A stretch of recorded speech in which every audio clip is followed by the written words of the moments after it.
get started? Okay, before we start, is there any questions about anything? Assignment, last class? All right, see none.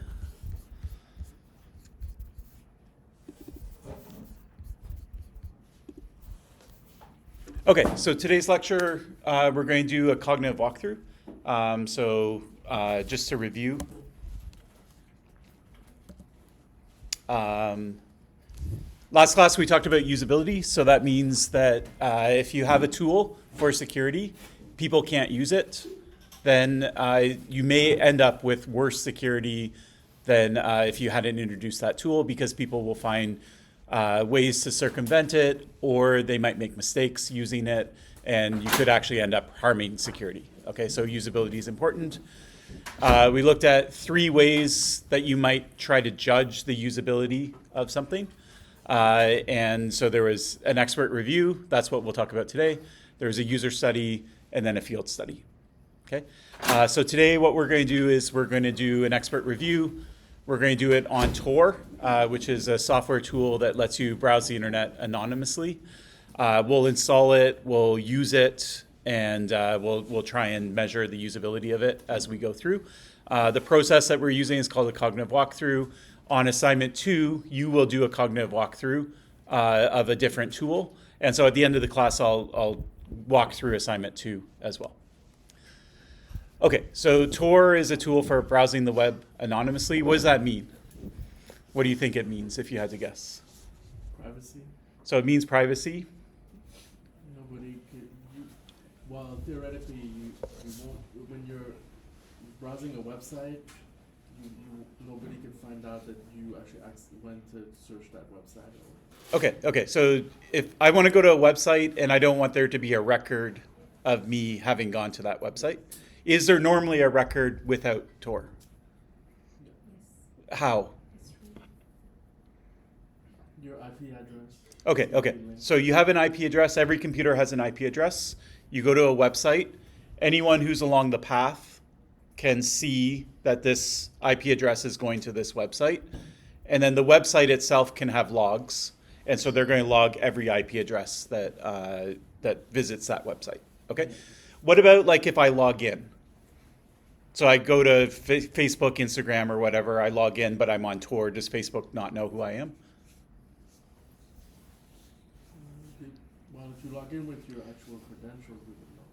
Exactly, yeah. So once you log in, they know who you are. So Tor isn't going to protect you, like your identity or anything you disclose. When you use it, anything you disclose to the website, it can't protect that. It's strictly a network level protection. Okay, so it hides the IP address that your computer is coming from. Yeah, so that's what anonymity means. Mm-hmm. Now, let's say I told you I want you to hide your IP address. You might use Tor. Is there anything else that comes to mind that you might try and use to accomplish the same goal? VPN.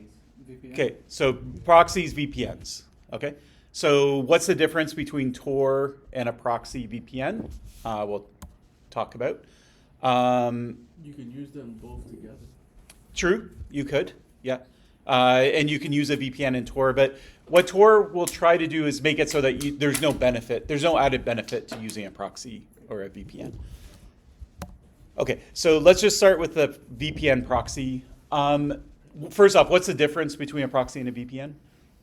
If anyone knows. Okay, so they actually are effectively the same thing. The difference between them is more historical and like why people wanted them in the first place. Okay, so a proxy is a server where I'm going to hop to the proxy, and then the proxy is going to go on my behalf to websites. Okay, so it's actually kind of a closer model to what we might want for anonymity. VPNs were different. VPNs were about securing the network, securing a network like say Concordia's, and protecting that network from the people coming into the network. So Concordia may have it set up, for example, if you go to the library, you can, or say you want to download an academic paper, okay? It's behind a paywall. Concordia pays for that. So if you're on Concordia's Wi-Fi, then you can download that for free, okay? What stops people from outside sort of jumping into Concordia's network and then downloading all the papers, right? So that's a VPN service. So a VPN would allow you, if you're at home, you first jump into Concordia's network. Now that you're inside of Concordia's network, all the permissions that come with being part of the network, all the things that you can only see if you're on Concordia's network, you now are able to see. Okay, so VPNs they're not really about hiding your IP address. It's actually kind of the opposite. It's about people who work from home jumping into the network of their work or whatever set up and then having access to the resources.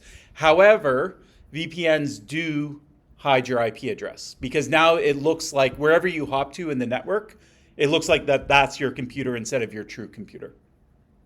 Okay, and so now what people do is, and then VPN has a network protocol. So the network protocol is a little different than a proxy. With a proxy, you just use standard web HTTP. With VPNs, there's a special VPN protocol, and it's easier kind of to deploy it. So now, even if people want that as an anonymity or a privacy, they'll often set up, they won't use a proxy anymore, they'll just use a VPN because the tech that underlies it is easier. But they're not necessarily using it for a VPN itself. Okay? All right. So the idea of a VPN is here I am, or here Alice is, she has an IP address, looks like that. She's going to Concordia.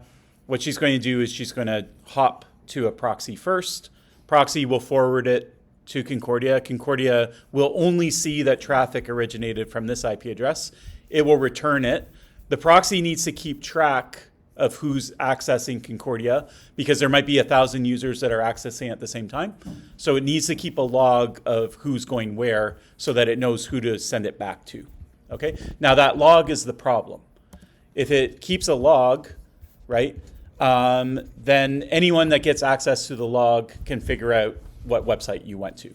Okay? So it's secure assuming the log itself is secure. So VPN, sometimes they promise that they'll delete logs or they're not going to keep logs. They do have to keep a log at least temporarily, otherwise it can't function. But do they have to keep it a week later or a month or 5 years later? Not, they don't have to for any functional reason, but they might anyways. Yeah. Study about it, like how long? You don't know it, that's the problem, right? So I can go, you could study what they say, like do they say they're going to keep it or not? But you never know. Someone can be like, we delete it all, but they actually keep it for real, right? And some of them could be government. It could be like an NSA proxy, like pretending to be like some other proxy, right? You don't know what you're dealing with. Yeah. Okay. Then the other thing that a VPN will give you is it gives you a custom protocol to talk to the person in the middle. It comes with encryption. Okay. So there's a secure tunnel, you can think of it. And so if there's an adversary in the middle on this connection, they're not going to be able to see your traffic, okay? They can see that you're talking to the VPN, but they don't know what you're talking about. And then if there's encryption between here and here, it actually depends on whether you're going to the website using encryption or not.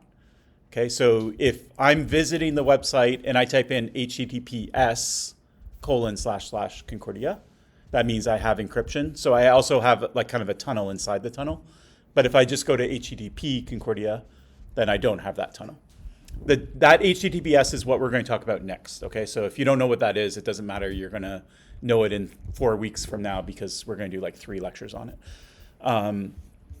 Okay. Questions about this? So the proxy doesn't belong to Concordia in this case? Yep, so the proxy just belongs to whoever puts it up. And you might pay. So like if you want to use a VPN, it's often a paid service that you use it. Yeah. Yeah. Could we also utilize, for example, when Binance is restricting in Canada and you want to utilize it in another country, you're going to open the VPN in that sense as well? Correct. Yeah. So let's talk about the use cases. Why would you ever use a VPN? So one is that you're in a country. Let's say the country restricts internet access. And what you want to do is you want to hop out of the country. And then now you have access to the full web itself. So that's one use case for sure. Can you think of any other reason? If you want to hide your IP address. So you just want to hide it in general? So one thing is like, why disclose anything anyways? If you don't have to, why not just do it anyways? To separate the networks? It could be. I'm not sure. That's more of like a VPN access, but maybe not why you want to hide your IP. I know there's certain exploits online. They say VPN will prevent it. Like maybe Evil Twin or something like that. Yeah, possibly. We'd have to go through the details and try and figure out I why. know, I read it somewhere. Yeah, yeah, yeah. Bypass the traffic, Sorry, the bypass the traffic from one native to another. yeah, yeah. So you could do that as well. But what would the purpose of that be? Okay, so you could try and change the routing of it so that it goes a different way. Like sometimes there's weird routing things. Like a lot of, like say I'm in Montreal and I'm accessing something in Montreal. There's no reason for the data to flow through the U.S. Yet it does.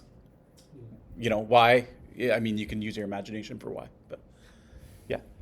That was what I was going to say. That sometimes you could use VPN to like kind of speed up like the network in a way, in case there are like traffic. For example, let's say you're surfing like say maybe Twitter or any social media and you feel like it's slow, Mm-hmm. and then you open another, you use a VPN, you realize sometimes that it's kind of faster, probably because like you said, you're in another region, probably closer to the server or whatever. Okay, so I buy that rerouting argument too. So usually like social media will have, they're called CDNs, content distribution networks. And so if I hop somewhere else, maybe I get a better CDN.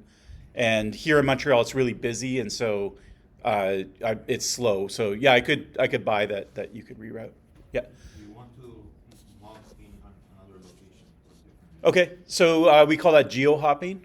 So I want to watch the BBC iPlayer. It's free if I'm in England. How do they know I'm in England? Just because I have an IP address that comes from England. So if I can proxy or VPN to England, then I can watch the BBC for free. So geo-hopping, or like if you subscribe to like soccer or something, it's like blacked out on TV, and then you're able to use a VPN, make it look like you're in Mexico instead of Canada, and now you can watch the game. Can you use it for the reverse? To stop, to prevent, for example, like maybe a particular region from having access to like other sites, like a kind of, let's say, filter or something. So, for example, just like you said, if you are, let's say, in Montreal, and maybe in Montreal you don't have access to like maybe soccer channels and all that, and you don't want people to have access to soccer channels, you could as well just put a VPN that like gives the imagination that everybody's in Montreal. So you could do it, but the other person has to choose to use your VPN. So that's always the choice of the end user, and they can always turn it on and off. Yeah. Okay, let's see how we did. Oh yeah, and then if you have HTTPS, by the way, you get a tunnel all the way to the end. Okay, law enforcement also use it. So like, say they're investigating someone and they don't want their IP address showing up in the server logs, right? Imagine you run a business and all of a sudden you see CRA, all these IP addresses coming from the tax agency, checking out all your website and going through all your financial statements. It's going to freak you out, right? So that type of thing. Dissidents in other countries, censorship, geo-hopping. It's also used for crime, right? So people who want to hack websites, they're going to use some service so that their IP isn't traced, the hack isn't traced to them. And then just general privacy. So like, why disclose your IP address if you don't have to do it?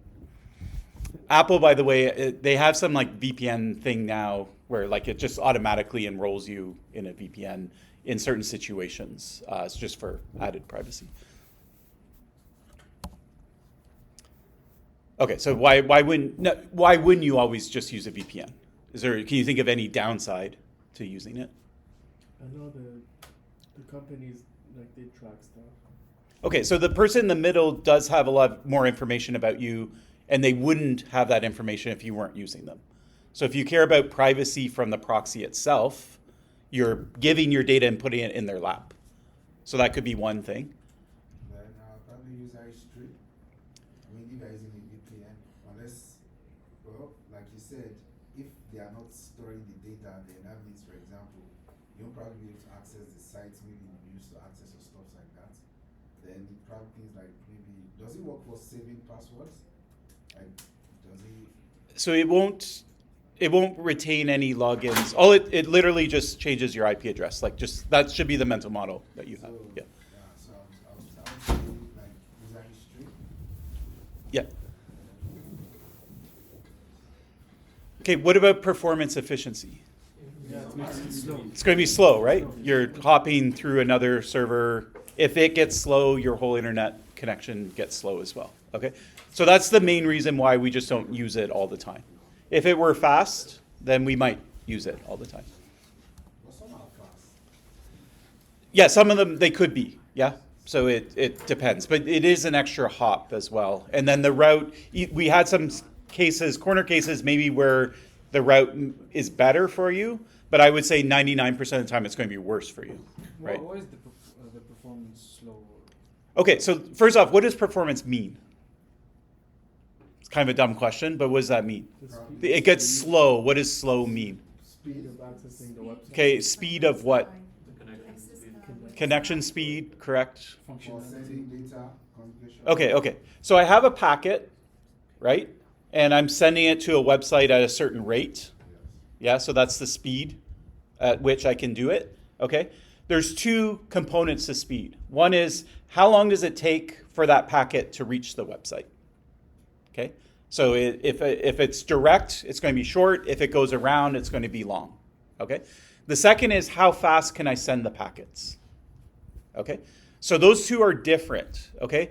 The bandwidth is how fast can I send the packets. The time it takes to reach is latency. Okay. What a proxy will do is it won't really impact your bandwidth. It's just going to impact your latency. So it's going to take longer for the first packet to reach. But let's say I'm sending a whole bunch of packets in a row. It's going to take a long time for that train of packets to reach the server. But once it reaches the server, they're just going to, they're going to go as fast as I was sending them. Yeah?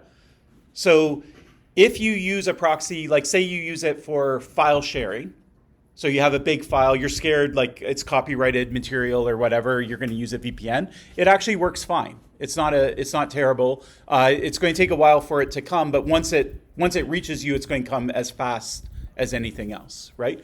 But if you have something that's highly interactive, like say a website and it's it keeps changing, then you're going to feel it, right? Because it's not going to be reactive to you because the latency is bad. Yeah. So it hurts latency, but not necessarily bandwidth. It could hurt both, but latency is the main problem with it. Okay, so what does Tor do that's different? It's going to make it worse in terms of latency, but it's going to make it better in terms of privacy. So it's kind of like a better, stronger version of it, yeah. Anyways, the basic idea of Tor is actually really simple. It's kind of like VPNing through 3 VPNs instead of 1. Okay, so you pick 3 VPNs and you send your traffic to the first one, it sends it to the second one, second sends it to the third. Now it hops out. It's always 3? It's not always 3, it's configurable, but by default it's 3. Yeah. So you can reconfigure it if you want. Yeah. Is it a chain proxy? So it is a chain of proxies. Whether it meets the definition of chain proxy, I'm not sure. But yeah. Why 3? So it's a good question. So let's think about it for a second. I'll answer it in a second. So basically what happens is you get a directory of all the VPN servers. Now we're calling them nodes. Okay, so they're Tor nodes. And so you're going to get the directory. Then you'll see there's a network of nodes. And what your client will do is it will pick 3 nodes to route your traffic through. Or 4 or 2, but by default it's going to be 3. And 3 is a nice number for reasons that we'll explain. Okay? So what you do is you contact the first node. Okay? The first node is going to see your IP address. Okay? So it knows that you're using Tor. You can't hide the fact that you're using Tor. Okay? So the first node sees your IP address. But it doesn't know where you're going ultimately. So what you tell it is, you don't tell it, I want to connect to Concordia, and I want to go through nodes 2, 3, and then over to Concordia. All you tell node 1 is, send my traffic onto node 2. I'm not going to tell you anything else. Okay? So it learns that the traffic's coming from this IP address, and it's going to node 2. Once you have a connection to node 2 via node 1, you set up an end-to-end secure tunnel between you and node 2. So you don't need to go through node 1. So you still go through node 1, but node 1 cannot read it. So you're tunneling through node 1, but node 1 doesn't know what you're talking about. Yeah, so node 1 is a man in the middle, but it's because you have a tunnel that starts at Alice and ends at node 2. It doesn't matter that it's in the middle. It doesn't know what you're talking about. Yeah? It's just everything's encrypted. Everything's encrypted, yeah. So a secure tunnel you can think of as encrypted for now, and then we'll talk a little later about, more detail about it. Yeah. So all nodes can accept external connections? So we'll talk about that later. So you can choose, first off, who are these nodes? They're volunteers. And if you volunteer to be a node, you might decide that you only want to be like a middle node, not an end node or an exit node. We'll talk about that. Yeah. Yeah. So not necessarily everyone. Yeah. Okay. So now I have two tunnels. I have a tunnel from me to N1, and I have a tunnel from me to N2 through N1, but N1 can't read it.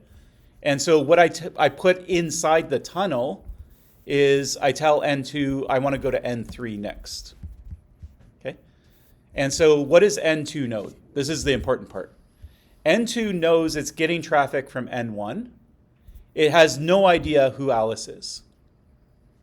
Okay? It knows it's forwarding traffic to N3. It has no idea what website is being visited. Okay? Then we do the trick again. We form a secure tunnel all the way from us to N3. So we have 3 tunnels, and we call them like telescopes because they're kind of like tunnels inside of tunnels inside of tunnels. Okay? So we have a tunnel. It goes all the way to N3. We tell N3 we want to go to Concordia. Okay? But N3 has no idea who we are. All N3 knows is it's getting traffic from N2. And all N2 knows is it's getting traffic from N1. N1 knows some user is using Tor to access some website. Concordia knows some user from Tor because they can go, anyone can go to the directory, so they know N3 is a Tor node. They know some Tor user is accessing Concordia, but no one can put the picture together. Okay? How do you put the picture together? Yeah, so if the user discloses their anonymity, then yeah, that's it. Another way? If there's a node in one of them that's belongs to somebody. Okay, so let's say the NSA is running some of these nodes. Let's say they have 2 of the 3. I heard the CIA actually does that. Yeah, absolutely. Yeah, yeah. So let's say node 1 and 2 is the government. Mhm. What happens? Do you have anonymity?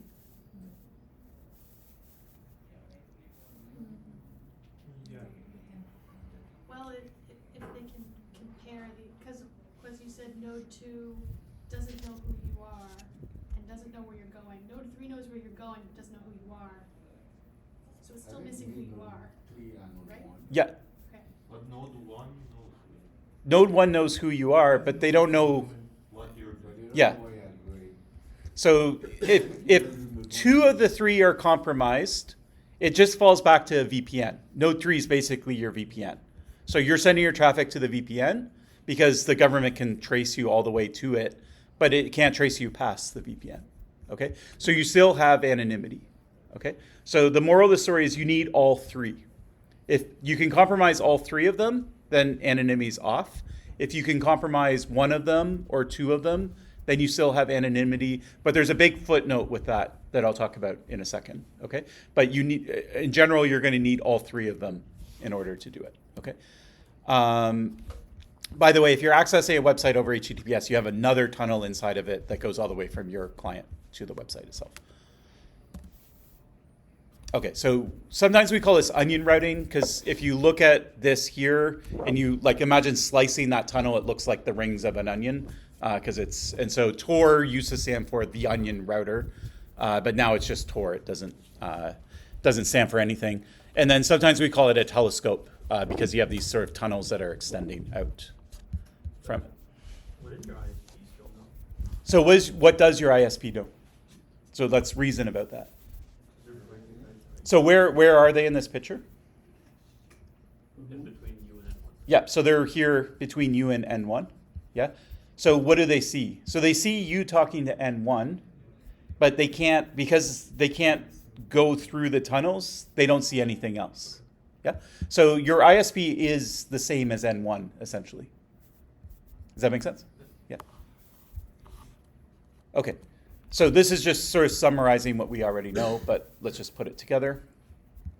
Okay, so N1 knows Alice's IP address. It knows she's using Tor, and it knows who the middle node is, but it doesn't know the exit node is the furthest node, and it doesn't know the website that's being visited.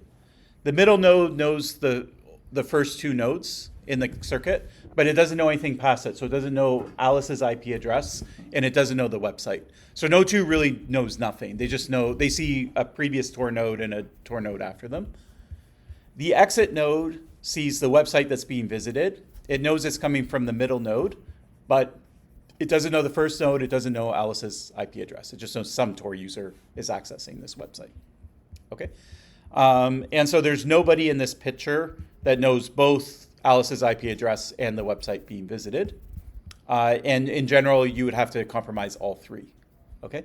Now, the big exception is, let's say I'm able to compromise N1 and N3. So I see Alice putting traffic into Tor. I see some Tor user is accessing the website. I can't link them for sure. Okay, I can't link them because I don't know anything about N2. Okay, but I can use timing.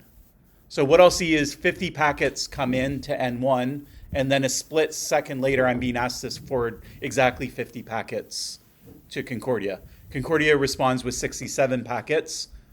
Wait a second, and then all of a sudden N1 is like, okay, send these 67 packets to Alice, okay? So based on the timing and the frequency of resources and how big they are, I can infer that it's Alice that's connecting to this website, okay? So we call that a global adversary. It's basically someone, and it doesn't have to be the nodes itself. It could be your ISP.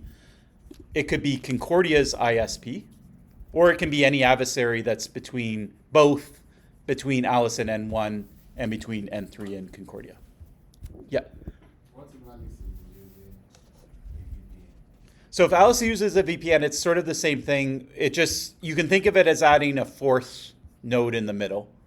But if the adversary's out in front of the VPN, it's the same attack. Yeah, well, like if node 1 and node 3 are compromised, Mm-hmm. and Alice has a VPN between Alice and node 1. Yeah, then it's fine. Then it's almost as if you have nodes 2 and 3, and node 1 is the VPN. Yeah. Okay, other questions? Yeah. Is it hard to pretend for one node pretend being multiple nodes? So you do have, these will all have an IP address. And what Tor, I didn't get to it quite yet, but what Tor will do is they'll deliberately choose 3 nodes in 3 different countries. Or they try, and they might do different continents as well. So like it will kind of bounce, I don't know, to Europe and then to South America, and then it will go to your server or something like that. And so what they do is they try and pick them based on jurisdictions. The second thing they do is they're a little more controlled about the N1s. So these are called the entrance nodes. And so not just anyone can be an entrance node.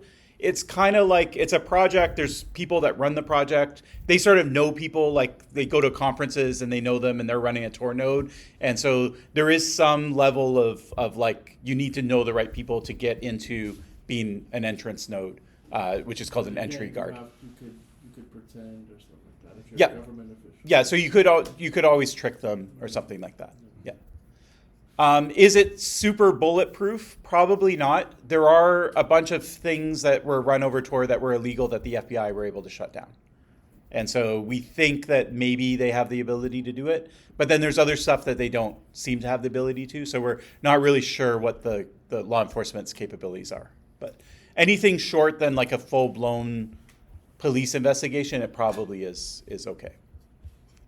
Are there any details about the No, they can't. They won't disclose. Yeah. So sometimes they guess. Like researchers will, like look at the evidence, like what the fact pattern of the case is, what was disclosed in court, and then they'll try and triangulate what happened.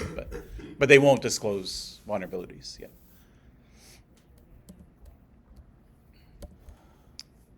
Okay. Another thing that's important. This is sort of a side point. What does it mean to be anonymous? If you had to tell me what that means, what would you say? Hide the identity. Okay, so you're hiding someone's identity, okay? So let's say, I don't know, someone sends me an anonymous email, okay? I don't know who they are, right? Could it literally be anyone who sent that? No. But it can be a group or. Yeah, so it would have to be someone that knows my email. Could a dog have sent it to me? No. Okay, so there's some limits to anonymity, right? It couldn't literally be anything, right? It would have to be a person that knows how to send email. Someone without an internet connection couldn't have sent that email to me, et cetera, et cetera. Okay?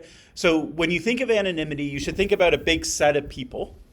And what anonymous says is it was someone in that group of people, but I don't know which one. I can't tell you which person it was. Okay? And so when you're anonymous, you're always anonymous within a set of people. All right? And the bigger the set, the better your anonymity. Okay? So technically it could be one of two people. I don't know which of the two it is. It's technically anonymous, but it's not great anonymity, right? I've narrowed it down to two people, right? If I can only narrow it down to like everyone with an internet connection, then that's pretty good anonymity, or every human, right?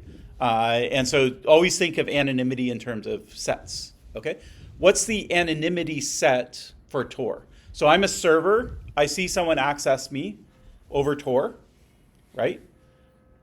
Could it literally be anyone? Like, what's my sort of anonymity set of who it could be? It would be all four users. Okay, so it would have to be all users of Tor at that time.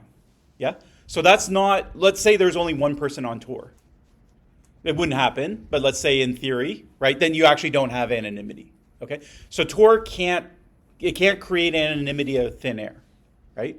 What it has to do is it has to mix your traffic with the other users that are using Tor at the same time, and then it all kind of gets mixed together so you don't know what's coming out the other end, okay?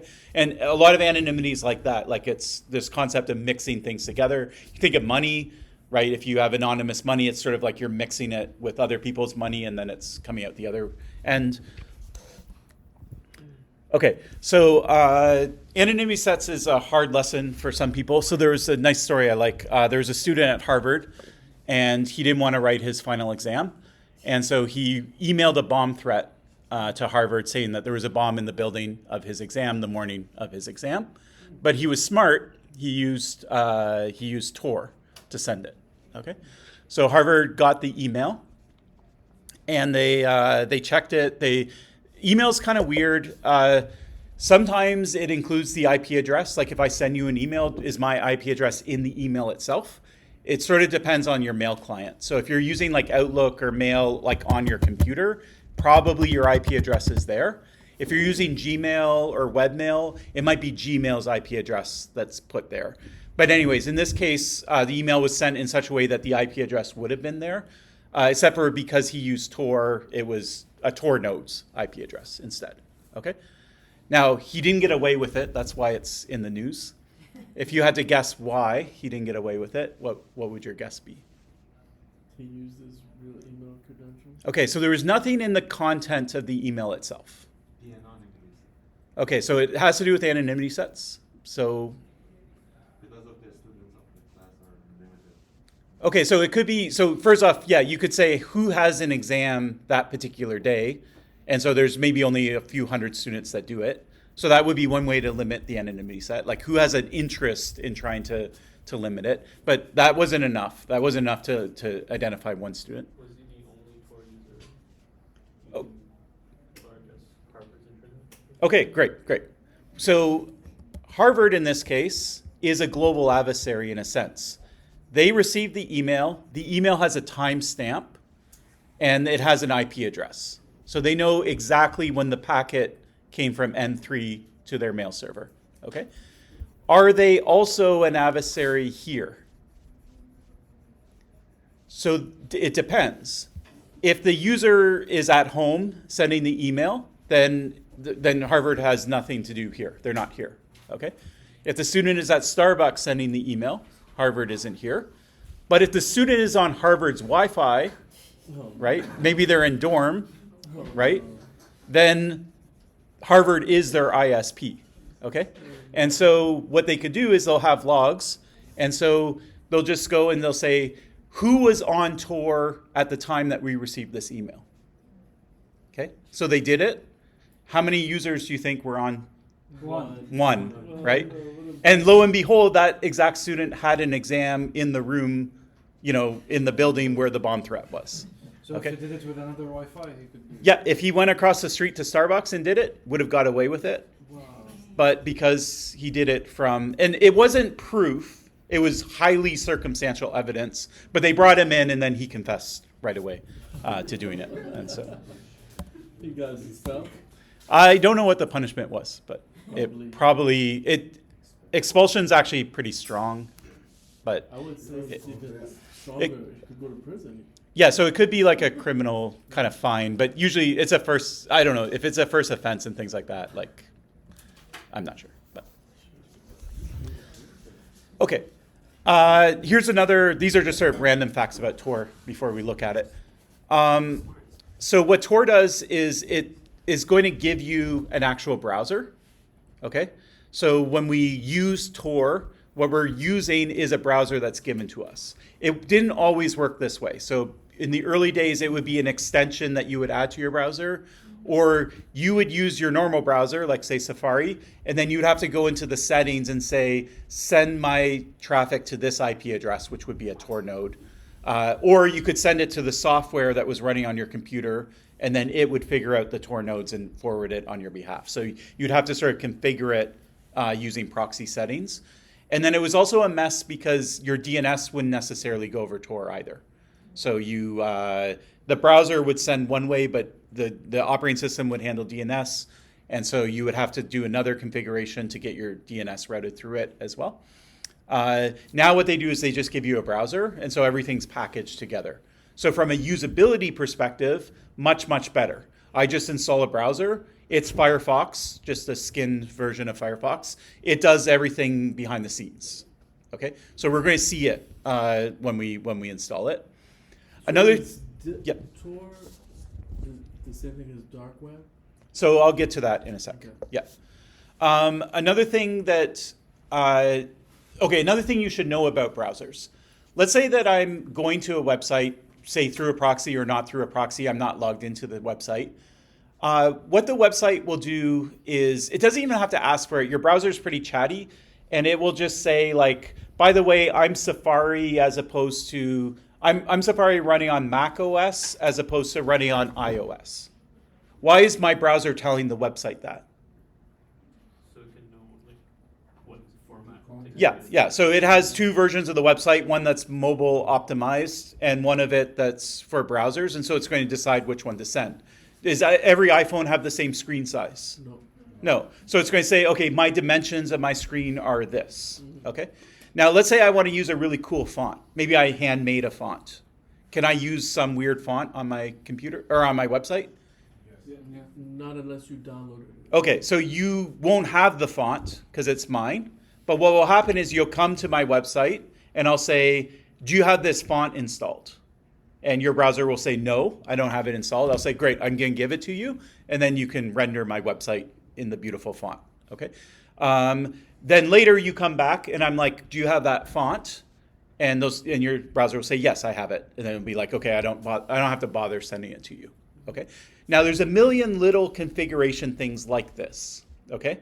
So if I browse the internet for a month, I'm going to visit 10,000 websites, and I'm going to have like fonts from this website and resources from this and configuration from this. And my browser is happy to chat with any server about any of those configurations. Okay. So if I want to be able to recognize you, I'll see you come to my website. I'll ask a million questions of your browser. What version are you? What fonts? Do you have this font? Do you have this font? Do you have this font? And I'll build kind of like a fingerprint of what your browser looks like. Okay. Then when other users come to my website, they're going to have slightly different fonts because they didn't go to the same websites, or they're using a different operating system, or they have a different version of the phone. Okay. And so what I can do is I can basically uniquely identify users so that when they come back the second time, maybe from a different IP address, I know it's the same user because they have the exact same configurations. Okay, so we call this super cookies, and this was like a research thing of super cookies, and there's a number here, 99.1%, which basically tells you that, you know, if I do this super cookie measurement of your browser, I'm going to know who you are. I'll be able to recognize you when you come back. And you can't do anything really about it. What could you do about it? Well, is there a law where you can't download cookies unless you? This could be an illicit website, Oh, so they don't play by the rules of the law. okay. Yeah. You could sort of factory reset your browser regularly. Okay, so you could try and get your browser back to factory settings. What's good about factory settings? It's more anonymous. How? It's the default, so everyone has it. It's a default, so more people will have it, right? Right. Okay, so again, anonymity set. So if you go to the default, there's chances there's other people with the default, so you're going to have a bigger anonymity set. Okay, so could we build an anonymity set of browsers that all look exactly the same? They have the same configuration, right? And they don't change. You ask them to install a font, they don't install it, or they lie about whether they have it or not. So you could build a browser that way, and so Tor will do that also for you. So it's another feature. So everyone who's using Tor browser has essentially the same fingerprint. Their browser looks the same if you were to try and fingerprint it. So it's just another way that it tries to add anonymity. Okay, dark web. What's the dark web? Before I show it to you. I noticed that some it's like a marketplace for like illegal activity online. Okay, so there's things that run on the dark market, or sorry, on the dark web, and that would be any site that's illicit. Okay. Yeah, so like marketplaces for buying counterfeit guns, weapons, drugs, whatever. Yeah. Yes, yeah. It's a different. Yeah. Yeah, absolutely, yeah. So we'll just say anything illicit. Hosting on Tor network. But I mean, they also legitimate websites like you can access through Tor. Okay. Yeah, so I'll come back to that. I'll take yours and then I'll come back. These are a website that it's not in search engine, like a website that they are not in the search engine search list. Okay, so there's two ideas here. One is that we're somehow doing something with Tor, and the other is that we're not making our website crawlable. So how does Google find your website? It goes and it crawls the internet. It can even just try every IP address and see what's there for IPv4, not v6, too many IP addresses. But those are the crawlers, right? And you can tell Google, I don't want to be crawled. Or I see you coming to me, don't remember me. And that's a setting. So that's not usually what we mean by dark web. But that could be a way of getting anonymity. Dark web is basically using Tor somehow. Okay? So what does Tor do? It protects the IP address of Alice going to Concordia. Okay? What if we kind of run it backwards? So we have a server, and the only way to access the server is to go through Tor, and nobody knows the IP address of the server, except for node 3, right? Node 3 knows it's forwarding things to this server, but it doesn't know anything else about who the server is. Okay? It doesn't know where you would access. Yeah, who's accessing it from where. Okay? And so if law enforcement want to shut this down, how does law enforcement, there's an illicit market, they want to shut it down, what do? Somebody would have to let them give them the information, right? So just forget about Tor, pretend Tor doesn't exist. What you're the police, you're investigating a web server, you want to get it taken down. What are you going to do? You also have to find it. Okay, so you find it. Now you found it. What's next? You blacklist it. Okay, so you can try and ban it. That's fine. But I wanna arrest the people that are running it. So you could see, sort of reverse engineer where things came from? Yeah. So don't worry about Tor. Just normal. Okay. Do I have to even reverse engineer anything? Well, if it's just a direct line, Yeah. you just have to look at the log, right? And be like, where? Yeah. So if I go to a server, I know its IP address. Otherwise, my packets can't get there. Yeah. So I visit it once. I write down its IP address. So now I know its IP address. Now what do I do? With the help of block list. So that's the ban it. Banning it's, that's a side discussion, but right now I just want You to, would go in that. This is the other course you're teaching. There's some type of site where you can see who owns the IP address. okay, so can I see who owns every IP address? You can physically damage it. So that too, I could try and put malware on it. but I want to go arrest the people. So what I'll do is I'll look and see which ISP hands out that IP address. Okay, I'll see it's some ISP, and then I'll say, okay, where in the world is it? Right? And then I'll say, can I go to that ISP, and can I say, here's the IP address, give me the address of the person that's paying for that account. And assuming they'll cooperate, so it depends, it might be an international case, but if they would cooperate, then I get the address, then I go and kick down the door and take the server. Okay? So that's basically how it works. Now, what if law enforcement couldn't get your IP address? Is it possible to have a server and nobody knows the IP address of the server? That should sound impossible to you. How could you possibly route a packet? Because you have to route it to an IP address. And if no one knows the IP address, how could you possibly do it? So, Like some type of router that would not strong enough yet. some type of router that would change the IP address when it Okay, so that's basically what Tor is doing, right? It's kind of changing the IP address as you go. So the idea is that you're going to route it to N1, and N1 will know, whenever I see a packet that looks a certain way, I'm going to route it to N2, but I don't know what that is. N2 will route it to N3, and then N3 will pass it on to the server. It doesn't know that this is a hidden server. It does see an IP address, but it just knows some Tor user is accessing that IP address. That's all it knows. Okay, so you could do it, but what you would have to do is you would have to tell all the users how to get their information to N1.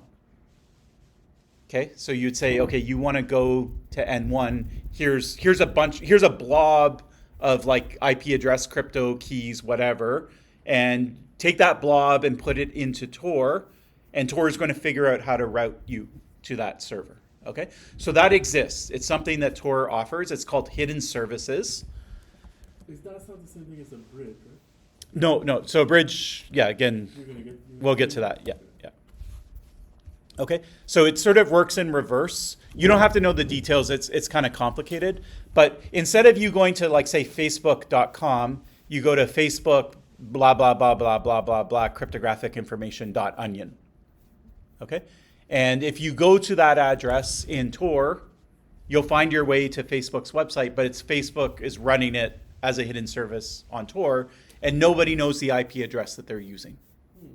It's hidden, even law enforcement. So when you set up like these illicit markets, they set them up in this way.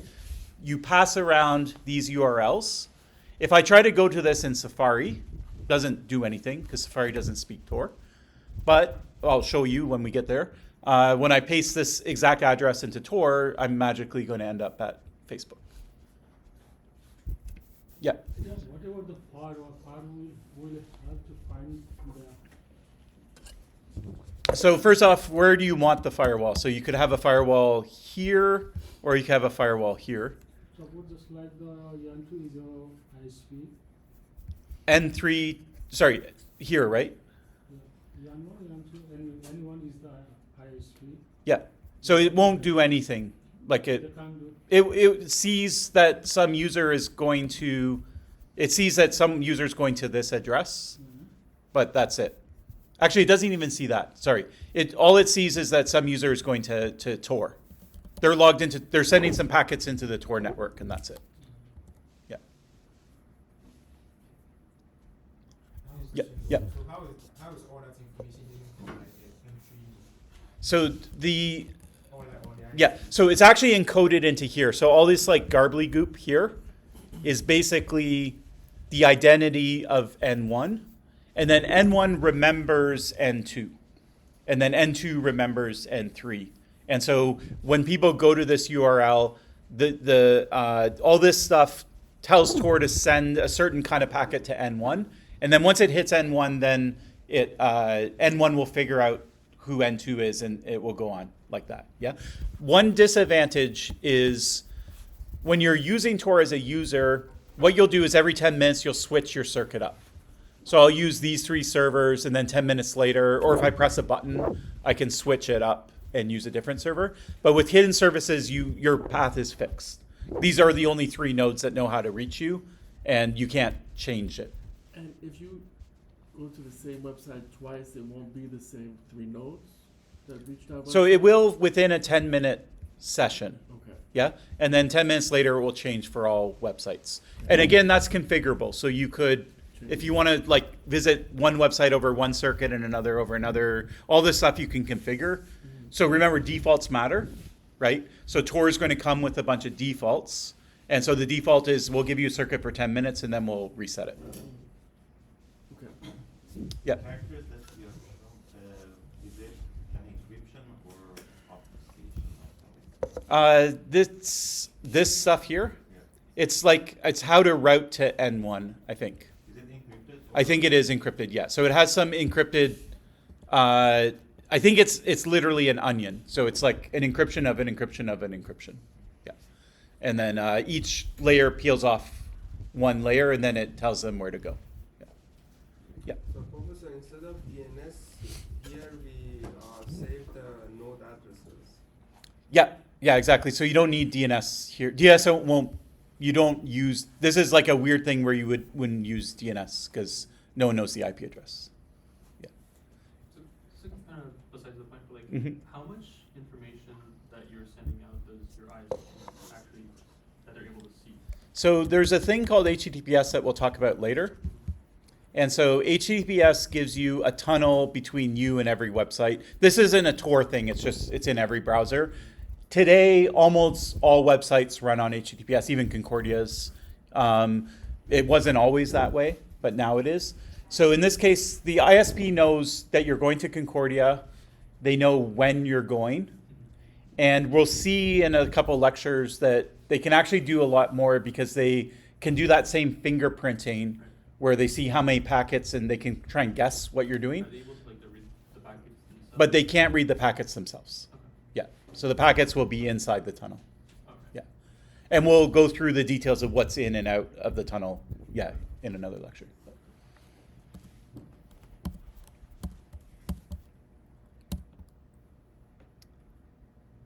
Okay. All right, so setting aside Tor. Now, when we do usability studies and you do an expert review, the person doing the review of usability, they're a dual expert, we said. Okay, so if we're doing it for Tor, you have to know how Tor works. That's why I spent time explaining it to you. Okay, so now you're all an expert in Tor. You know how Tor works. Now you need to also be an expert at usability. So what does software look like if it's actually usable? What's a list of things that you can look at? And then once you have those two things, then you can do the actual study itself. Okay. So with a cognitive walkthrough, the way we approach usability is it's not you go through the software and look at every button. What does this button do? What does this button do? What does this menu do? What does this menu do? That's one approach to usability called heuristic evaluation. What we do in cognitive walkthrough is we try and think about what would the user actually want to do. Okay, so imagine a user, they want to use Tor. What do they have to do? So first off, they have to get it, install it, configure it, right? Then they want to actually go to a website and have it be anonymous. Okay, we would like them to know that it's anonymous. Like you might just type something in and you're like, well, did that go over Tor or didn't it? Right? And then you'll want to turn it off when you want to turn it off. And then maybe you want to go to one of these .onion sites. Okay, so these are 4 core tasks. They're basic tasks that users might want to do. They're not the only 4. Okay, you can think of other things that users might want to do, but with a cognitive walkthrough, you start somewhere. Okay, so for your assignment, you'll come up with core tasks for the tool that you'll be studying. And I forget how many I asked you to come up with, 7 or something like that. It's for this? Is what's for which? For Tor, this assignment? Or No. So the demo we do in class is for Tor. The assignment I'll talk about at the end, but it is a privacy thing, but it's not Tor Did you give us specifically. the topic? I give you the tool. Yeah. Okay. So questions about core tasks? Okay. So you just put yourself in the shoes of the user itself. And okay. Another More thing. than 4. Yeah. For the assignment, yes, yeah. By the way, these ones, when I was like a master's student like you, for my class project, I did a usability study of Tor. And so these were the first 3 were the core tasks that I used. .onions didn't exist back then. This is on Moodle if you want to see kind of what a cognitive walkthrough looks like. But okay, so now I have the core tasks. Another thing I should have a slide on, I didn't have it, you should think about the target user too. So you're going to put yourselves in the shoes of the user. Who uses Tor? Is it like hacker kind of people that are like really sophisticated, like doing things from the command line? No, not necessarily. So it could be that. It could be, but any people. Like, Yeah. Could it be a dissident in a country Yeah. that like barely uses a computer? Yeah. Yeah. Yeah, and they just want to access the news and try and figure out what's going on? Absolutely. Okay. So Tor's target market is everyone. They want this to be usable by everyone. No tech background at all. Okay. So when you do the usability study, you should do it from that perspective. Okay. And the other tool I'll give you too, it's not meant for developers. It's like an everyday tool for anyone. Okay. So you have to put yourselves in the shoes of a normal user. Now, when you're doing the actual walkthrough itself, you might hit a spot where you're like, some users might get confused by this, but then others that are more sophisticated might not. So you can kind of fork in your study, and you don't have to say like all users are going to get confused here or none of them are. You can kind of say like, yeah, some of them might not. So you can take different paths through the walkthrough when you do it. Okay, so I have core tasks. I have the user profile that I want to target. Now what I'm going to do is I'm going to do the core task myself as if I'm that user. So I'm going to go through, I'm going to install Tor, I'm going to configure Tor, I'm going to connect to a website, okay? And as I'm doing it, I'm trying to measure how usable it is. What does it mean? Like how usable is it? Like what measurements what's the ruler that I use? So what we do is we have a set of guidelines, okay? So these guidelines are the ruler that you measure against. These guidelines you can use for your assignments. So they're very general. They work for any kind of software. They're not even really security specific. So they're a good set of guidelines. If you really want to add another guideline or remove one, you can do that, but there's no reason to change the guidelines themselves. Okay, I'm just going to put up the first three. The first three sound kind of similar, and sometimes you're splitting hairs. It's not really important that like you clearly say G2 as opposed to G3, but anyways. So the first thing you should know is how you're going to complete the task itself. Okay, so if it's like, oh, here's a website, and you need to read this website from top to finish, then you're going to know how to use Tor. That's going to be bad on usability. Okay, if it's like I just install it and it's telling me like click here, click there, and like I can figure it out just by using it, then that's going to be good on usability. Okay, so I should be aware of what I need to do. Then I should be able to figure out how to do it. Okay, and then once I've done it, I should know that I've done it. I shouldn't be like, I think that worked, but I'm not quite sure.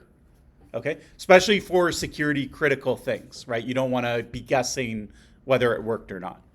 If you go to a website and you think it's anonymous, and let's say you misconfigured it and it's not, your IP address got leaked. You can't undo it. You can't rewind it. It's done, right?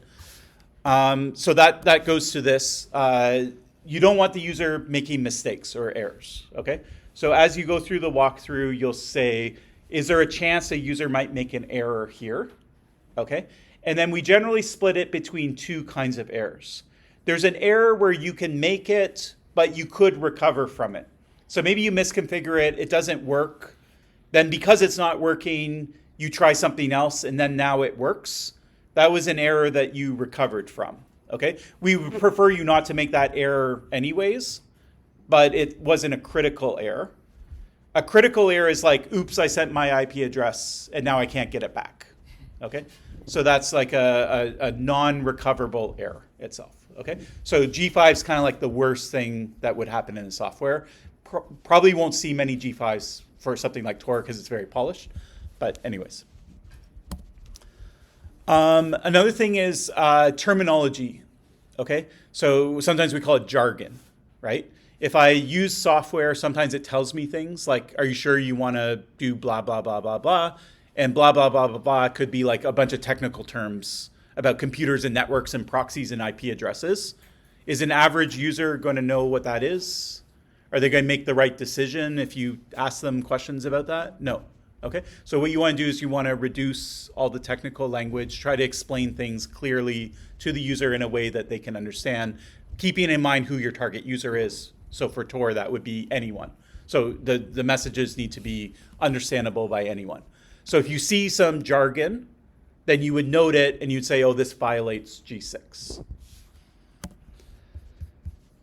This is sort of a catch-all. It basically just says you should be comfortable with the interface. So if there's something that's a little off or like something that could be a little bit better, like there could be a button for that, or the indicator for this could be better, or maybe it should follow a traffic light coloring, like where green is good, yellow is caution, and red is bad, but instead it's using blue and green or something. Like little things like that you can throw under G7. And then G8 kind of ties back to G3. Which is just that you need to know like where you're at all times, okay? So like for Tor, like am I anonymous right now, right? Or am I not anonymous right now? If I am using Tor and then I fire up the music app and I start listening to music, am I anonymous there as well, or am I only anonymous through the browser itself? Browser. Yeah, so all of those kinds of things, okay?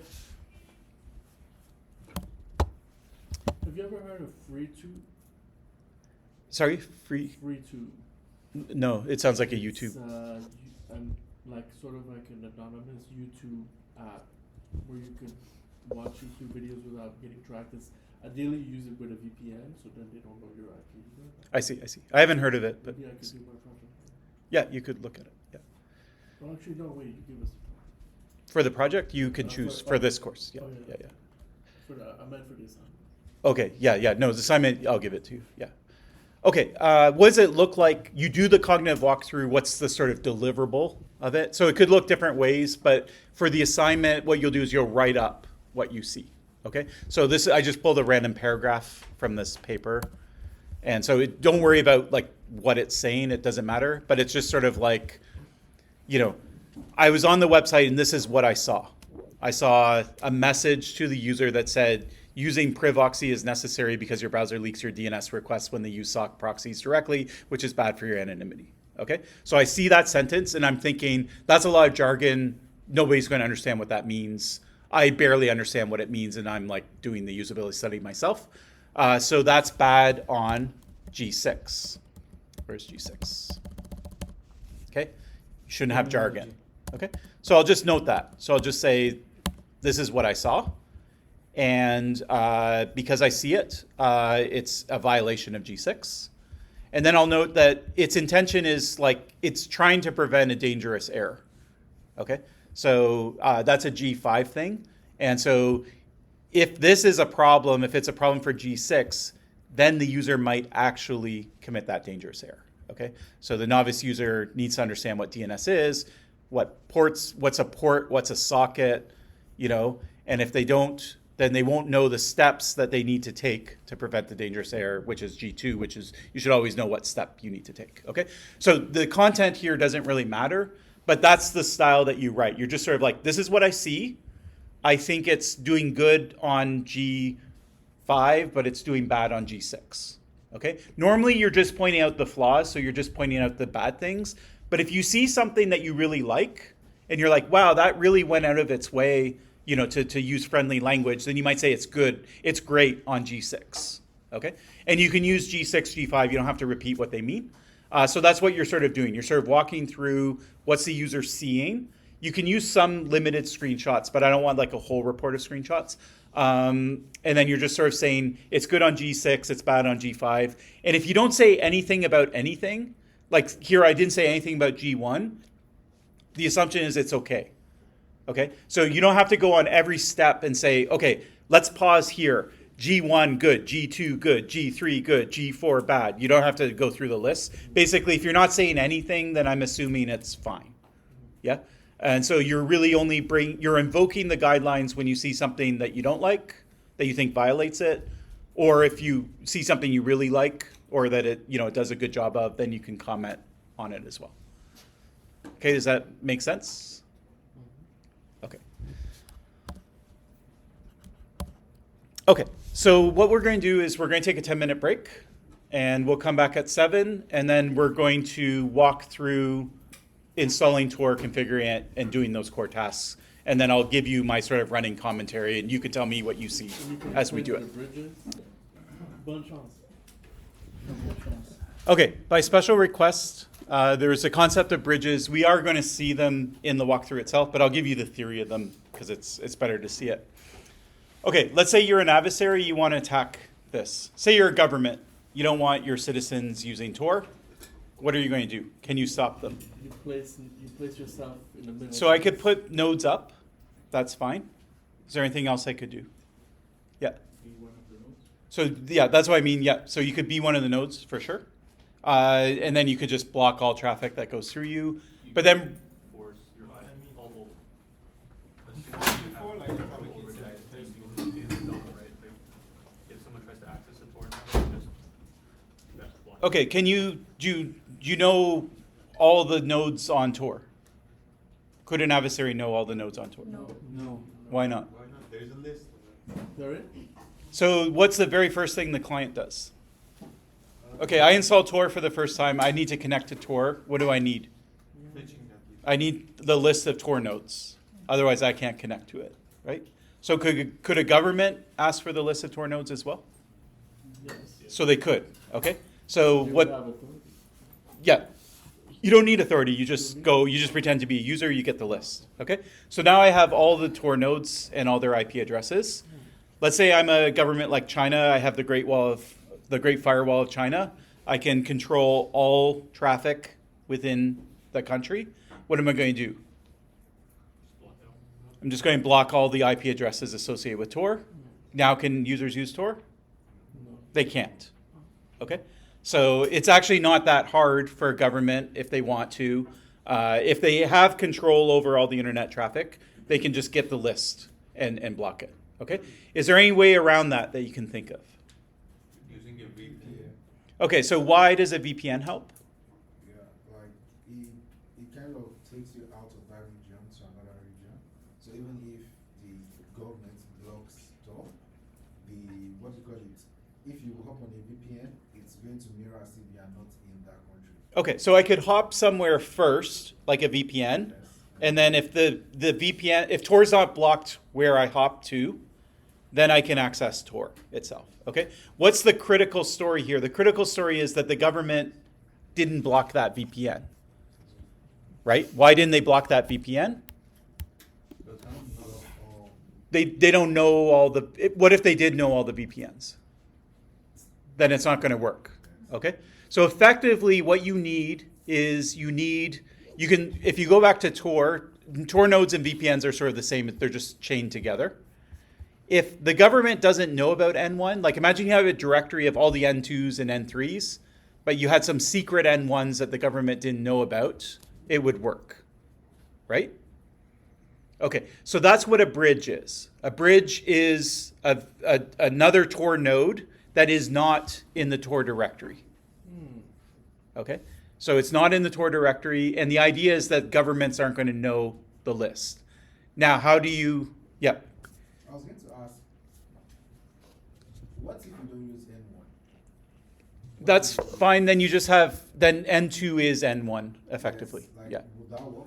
Yeah. You can you don't have to route through 3. You can route through any one, but N2 and 3 are also on the list, the directory list. Yeah. So yeah, you're not finding N2 from N1. You pick N1, N2, and N3. Yeah, if that makes sense. Yeah. But how many nodes do we need? How many nodes? 3, right? You don't need necessarily. So 3 is a nice number because the middle node doesn't know anything. Okay. One knows the entrance and one knows the exit. And the But more you have, the slower it's going to be, right? yeah, the more you have, the slower it will be. Yeah. Yeah. So you could do 10. Like if it was super highly sensitive what you were doing, maybe you increase it and you don't care about What's speed. the minimum number of nodes that we can? You can do 1. 1. Yeah. And then it's just a VPN basically. Yeah. So why Yeah. is it important that there's a node that doesn't know anything?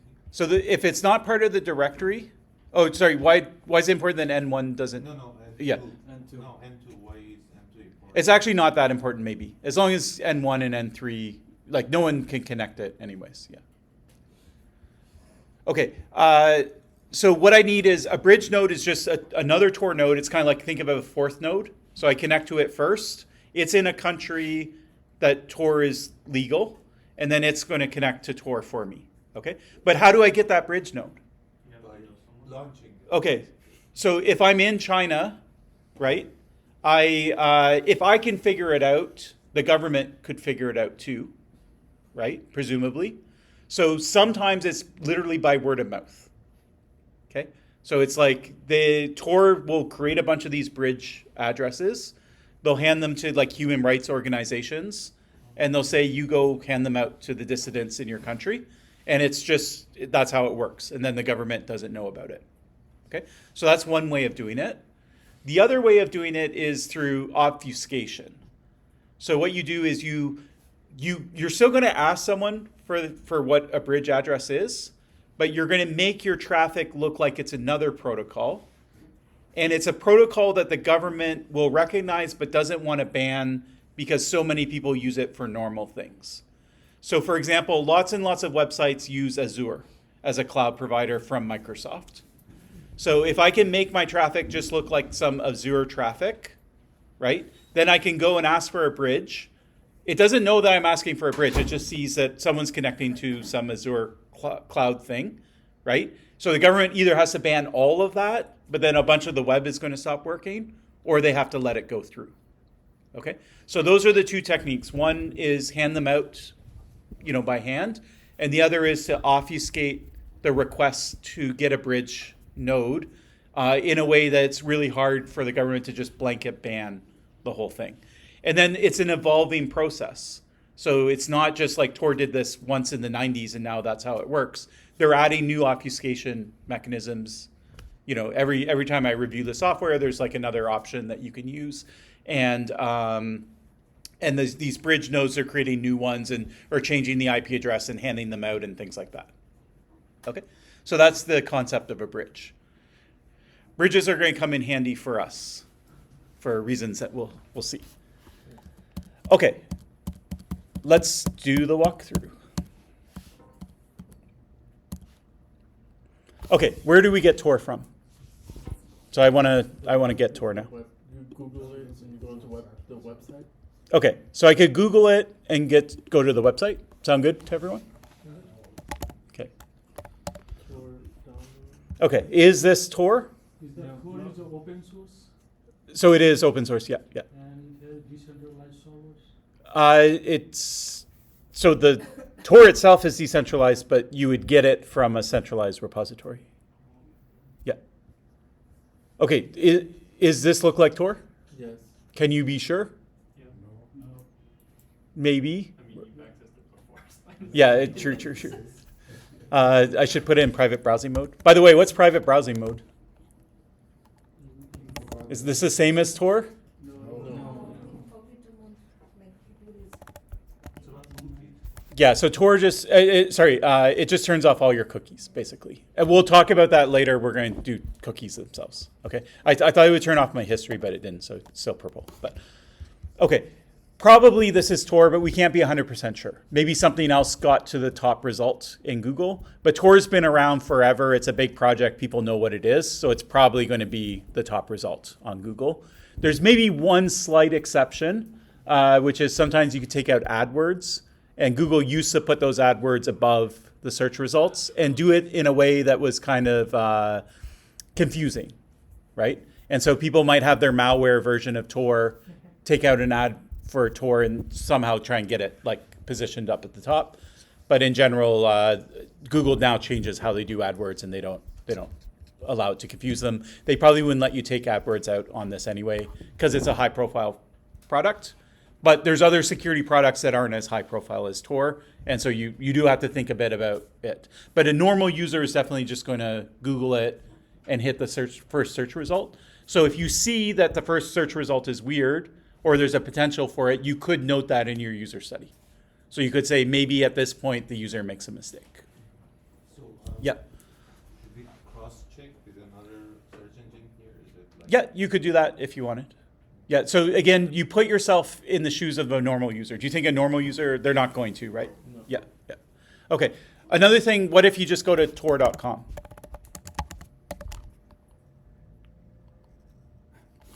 Okay, it's not Tor, the browser. Do you think some users might do that? Yes. Yes. Sure, they might do it. Why not? Okay, so they might go to tor.com, and then here I would say this is a recoverable error. If this was like malware and I got the bad version of Tor, it would be an unrecoverable error. But here I'm going to spend 2 minutes on this website and know that it's not the right website. Okay, so I made the mistake. I wouldn't prefer you to make the mistake, but I was able to recover from it. So it's something that you could note. What if someone told you the word Tor, but you didn't know how it was spelt? Spelling it wrong. So you could try spelling it wrong. Like, I don't know how you might want to. And so again, if someone had software that was like Tor anonymity, you know, but here Google's like pretty smart, so it corrects it. It knows what you're doing. But anyways, you need to think about this, right? Anything that a user might do, it's your job now. That's what you're thinking of, okay? And there's not always, Tor can't really do anything about it, usually, okay? Now, is there any other way that you might install software? GitHub. Okay, if you're an expert user, maybe GitHub. Yes, thank you. Okay, so Microsoft Store. yeah, we have app stores now, right? Do you ever get software through an app store? Yes. Yeah, you do. Okay. So on a phone for sure, but they do exist on operating systems as well. Okay. So why don't we check the App Store? So this is Apple's App Store.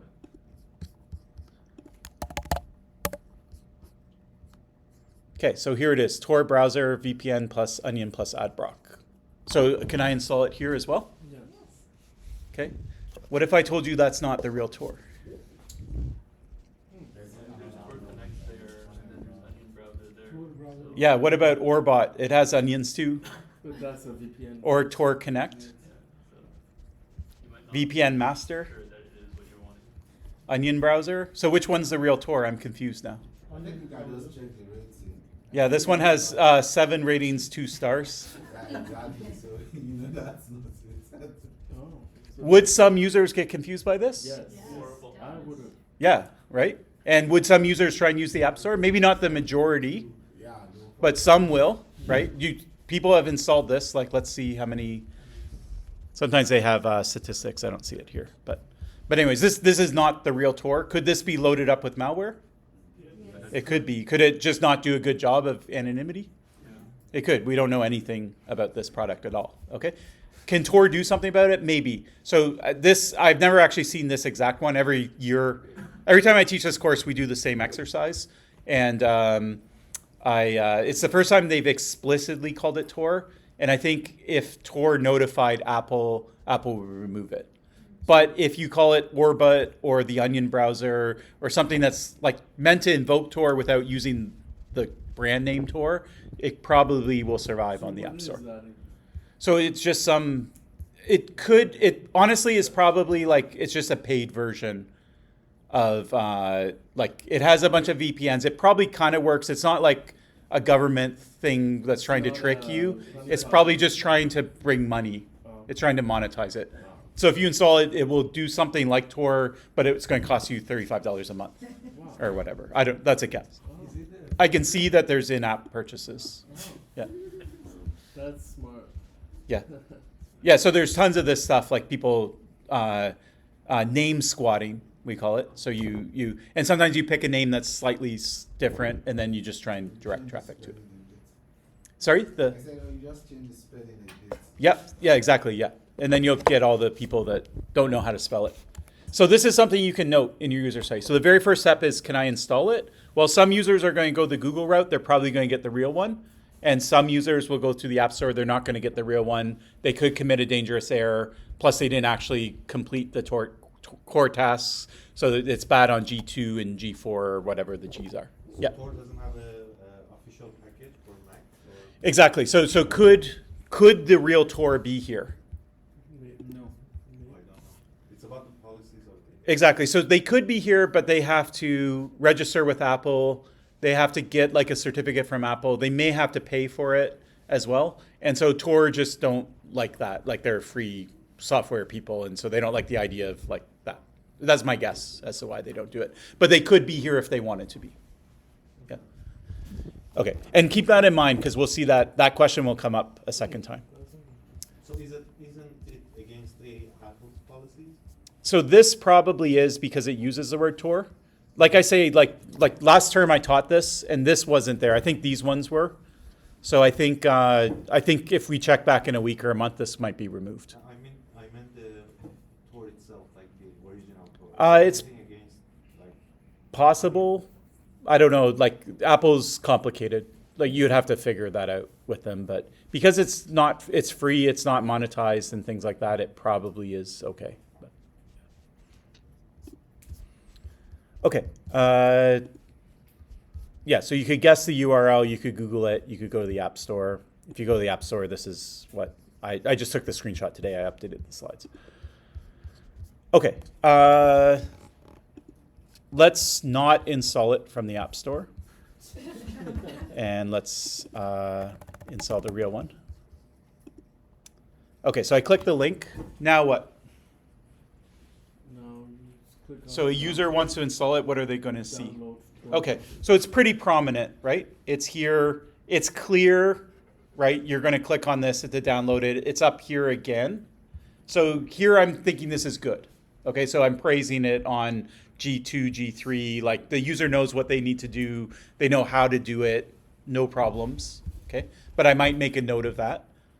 I click on Tor browser. Now I have this stuff. Okay, what am I going to click? The operating system. All right, so it says download for Mac OS. You can assume probably users know their operating system. Maybe there's some users that are very like not sophisticated. You can make a note of that. But again, probably Tor's not going to be able to do much if you don't know your operating system. But so I'm going to download for Mac OS. What's this signature thing? It's the SHA-256, right? Sure.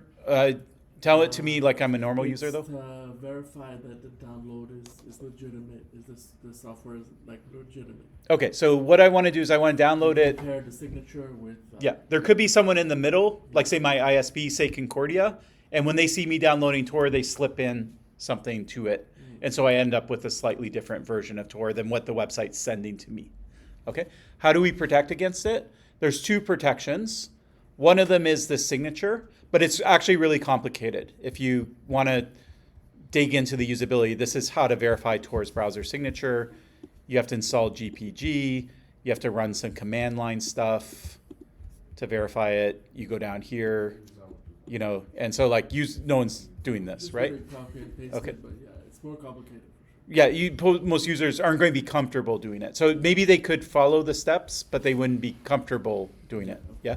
So it would be a G7 violation. But the good news too is that this is served over our friend HTTPS. The S means we have a secure tunnel between us and Tor. We think of that tunnel as giving us privacy or confidentiality, like no one knows what's going over the tunnel. It also gives us integrity, which says that whatever data goes in, the exact thing comes out. And if it doesn't come out, then we can detect it. So that's the other cryptographic feature that it gives us. And so that actually protects us here. I'm downloading it, and now I know I'm getting the binary as it's being sent by Tor because I have that secure tunnel. If there's someone in the middle, they're not going to be able to tamper with it without me being able to detect that it was tampered with. Okay, so I don't arguably need the signature because I have HTTPS. All right, so I'm going to click download. I did it ahead of time because it's kind of a big down. Oh, I think I deleted it. Okay, maybe we should download this. Now I have to talk for 5 minutes while we wait. Yeah, go ahead. So the link can be hosted on another connection, right? Correct. Yeah, so you could host the link on GitHub or on SourceForge or whatever. Yeah, and if you want to build from source, you might do that. I mean, the HTTPS up there is not enough to know that. So it's premised on the assumption that I know that this is Tor Project's website. So if I go to a wrong website, I could still have HTTPS. Now I have a secure tunnel to the wrong person. If that's your point. The point is when you're clicking on that, Yeah. the link there is not the link. I see what you're saying. Okay, so that's true too. Yeah. So how do I know that this is linked to this? So what I know is that whoever coded this link into this website was this person. Yeah. So it's true. I don't know where they're sending me, but I do know Tor chose where to send me. Yeah. So it's not like the adversary is able to change that, but that is an attack. You keep asking about SSL strip. That's the attack, basically. We'll see that later. Yeah. But anyways, keep a pin in that thought because we'll. JavaScript in the middle, right? That sort of you'll see. Yeah. Yeah. I've seen it. But then you would see that you're not in HTTPS anymore once they do that, right? Yes. Yeah. You would visually Yeah. see it, but for like a non-user. Correct. Like a knowledgeable. Correct. Yeah. You also have to go to the website originally, not trying to go over HTTPS. Otherwise, it won't work. We'll get to those details. Okay, so I downloaded it. I downloaded the signature. We're not going to verify it. What do I do now? Double click. Well, on Mac, I forget. Okay. Because I don't use Mac. Someone who uses Mac. On, Linux is, So I double clicked. Now what do I do? Click here. Sorry? Can I double click this? No, you just put it Yes, into that drag and drop. Drag and drop it? Okay. So I could double click it and it will actually run. But what I want to do is actually do this to move it to my computer and then I want to run it. This is a Mac thing. So not really Tor. Tor actually, they have some choices. They can put down files that lead you through. But what I would write in a usability study is just that I assume the user knows how to install software, right? Maybe this confuses a user, but anyways, if your use of Windows isn't that crazy on a Mac, you just drag it and now Windows is just double click. Now I have follow the Tor. steps. if I want to uninstall it, boom, gone. On Linux, You just delete and on Linux it's the dpkg, and then you gotta do the command dpkg-i. exactly. Yeah. Okay, so now I have Tor. I'm going to eject this. It's a dash dev, sorry. Dash D. Okay, now how do I run it? Double Click click on it. Okay, I'm going to double click on it. Oh, Tor browser is an app downloaded from the internet. Are you sure you want to open it? Safari downloaded the file today at 1721. Apple checked it for malicious software and none was detected. Do I want to open or not? Yes. Yeah? Okay. Is there anything that Tor could have done to stop this? Is this a warning because something about Tor, or is it just sort of an Apple thing? That you downloaded off of something that isn't Just the the app, source. right? Okay, so it's an Apple thing. Could Tor get rid of this if they wanted to? Yes. No. No. Not really. Yes. Okay, I mean, so I'm hearing yes or no. I think if they Yes. go onto the App Store and like do all those. Okay, things, so that's the answer. So if Tor registered with Apple, Yeah. got a developer certificate, signed this binary, then Apple wouldn't complain about it. Okay? So if they want to get rid of this warning, they could. Okay? Why don't they coding freedom and that type of stuff? Probably. Okay? Is a user going to not be able to open Tor as a result of this? Probably not. The default is to open. It actually used to be a lot harder. So when you would double click it, it wouldn't give you the option to open it. And you would have to right click and choose open instead of double clicking, and then it would work. And that was a quirk of Apple's operating system. So But the first time you open it, like Yep. you want to, okay. that's right. Yeah. So once my operating system will remember that I opened it, and then that's it. And why is that? Whatever damage this is going to do, it's going to do it the first time I run it. So it's done, right? Once I click this, it's over. If it's bad, yeah. Okay, so I'm going to click it. Okay, so this is what I see. Are we now connected to Tor? Nope. You have to Okay, why do you think I'm not? you have to click connect. Okay, but tell me why. Don't tell me what to do. Tell me what a user would see. Put Well, yourself in the. prompting you to connect, right? So you'd probably assume that you're not connected because if you were, then it would tell you to connect. Okay, so I feel like the status at this time is I'm not connected, right? So I'm aware of the status because it's telling me I'm not connected. Is there anything else that's telling me I'm not connected besides this message? You could configure more options. Correct? Wait, that you're not connected. So there's the big connect button. So I have one indicator. I have two indicators. And then there's the always auto connect automatically, I guess. Okay. there's something else. Look up in the corner here. I don't think it's on It's screen. black. We can't see it. Oh yeah, nice. Sorry, yeah, not your fault. Okay, let me run it like this. Okay, now do you see a third indicator? Okay, so it says not connected up here. Okay, so you're not going to probably miss that. That's probably good. That redundancy is fine. It's maybe overkill, right? But you know, in a report, you could say it's pretty clear what we're going to do. Okay, so what if I go to Google here? Am I going to go over Tor? No. Okay. Could I maybe possibly think that I'm going to Tor? Yes. Yeah, maybe I don't understand the language or I don't know, right? How to read it. Okay, so if I hit enter here, is that a dangerous error? No. It's an error, but yeah. Okay, so it's going to depend if I think I'm connected to Tor and if I hit enter here and I'm not connected to Tor, that packet's gone, I can't get it back. Does it do it? So let's see. So it doesn't do it. Okay? So it protects you from that dangerous error. Okay? So it won't let you send that packet. Okay? So you would write that, you would say, okay, the user is about to make what could be a dangerous error, but the software stops them from making that dangerous error. Okay? So that's good on whatever the guidelines are. Okay. So now I'm going to click connect. Yeah, we're all ready for it. What is the Tor button at the top? I don't know the name.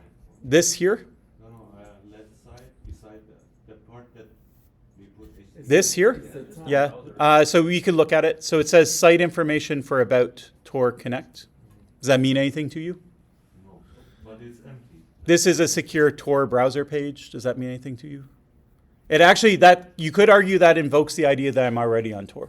Yeah, possible. Yeah? So you might note that. You might say, okay, this is confusing, right? It's sort of telling me one thing. Okay. By the way, what about the language? Establishing a connection. Do you think that's good or bad? It's good. It's good. It's clear. It's not jargon. It's telling you No. that a connection is being made. And Okay. it's loading file Meaning path. the Okay, there's that too, but it's a connection to what? I think we can be better though. Oh, yeah, I agree. But so what's the connection to? Tor network. Okay, how do you know that? Because okay, how do you know that? You previously- Because we had 5 slides on it, right? So you know the picture in your minds, right? So when it's doing this initially, it's going to a, let's say, DuckDuckGo or some type of home page, right? Mm-hmm. So doing that, it's doing just the hops to the 3 nodes, right? Yep. That's what it's doing. Yeah, so it's trying to connect to that first node. Okay. Yeah? Now you know it's trying to connect. You know Tor is a network. Is it possible that a user just thinks Tor is some browser that you run and it makes you anonymous and not know that there's a network and nodes and stuff? Yeah. So this language might be confusing, right? That said, it does try to help you. It says Tor browser routes your traffic over the Tor network. So they're telling you, okay, there's this network. That's where your traffic's going. Now this makes a lot more sense, right? I'm trying to establish a connection. Run by thousands of volunteers around the world. Does it frequently takes a lot of time? So we'll come to that in a second. First thing I want to show you is that it didn't always look that way. So I've been doing this for a while, so I actually went back and watched my old videos. And the oldest one I had was in 2016, so it's about 10 years ago. And so this is what it used to say. It used to say, before you connect to the Tor network, you need to provide information about this computer's internet connection. Which of the following best describes your situation? I would like to make a direct connection to the Tor network. This computer's internet connection is censored or proxy. I need to configure a bridge or local proxy settings before I connect to the Tor network. For assistance, here's a help page. This understandable? More or less understandable? More complicated. It's more complicated. Okay. I would argue that if you're a novice user, it's more complicated. Like I don't know what's local proxy settings. Can we word it like better? At least the first one. Yeah. And so First sentence is more clear and like They can use like it gives you layman some terms. indication Okay. of what's is it too much information though? the Yes. second line might be. Yeah. Like do you need to know all of this? Do you know like which you should do? No. Not necessarily, yeah. Then they fixed it well, they tried to make it better. So click configure to adjust network settings if you're in a country that censors Tor, such as Egypt, China, Turkey, or if you're connecting from a private network that requires a proxy. So this is arguably better, I think. Yeah, it's better. Yeah. And then they just eventually just said, we're going to try to connect you, and if we detect that there's some configuration needed, then we'll start talking to you about configuration. Okay? So now it's just like connect is the purple button. Most users are going to click on it. And if it doesn't work, then something's going to happen and we're going to figure it out. Yeah? Okay. So, okay. Yeah. Everything is only in English, so that is another part too. Correct. Yeah. So it's in English. That's probably because I went to English Tor and downloaded it. So it's because of your IP or OS? IP, I would say. Or OS. It could be either. It could Yeah. just be your system, right? Or system settings, yeah. Something about my browsers chatting to the server and telling them that I speak English. Yeah. Okay. I actually kind of want to do this again.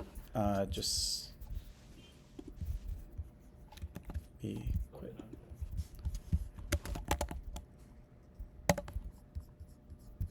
Okay, so I click connect. Then the question was, okay, it's kind of slow, right? Why is that? Will you see Because the light? you're blocked. Yeah, The so bar it just looks like stops. because you're on probably Concordia's network. Yeah. Okay. So there's a couple ideas floating around. Okay. So the first is we do see a progress bar here. Or what can it be assumed to be? Okay. So why you assume this is a progress bar? Because it's moving. It was moving. It was. Okay. So if you're quick enough to notice it, you would see that it is a progress bar indeed. Okay. But let's say that you were doing something else, you sort of clicked on it, now you come back to the window. Is that obviously a progress bar? No, it could be some pretty like graphic design element or something like that. Okay, so I'm not crazy about that progress bar. It used to have like a literal progress bar itself, but it does look nice. Okay, it's slow. Why?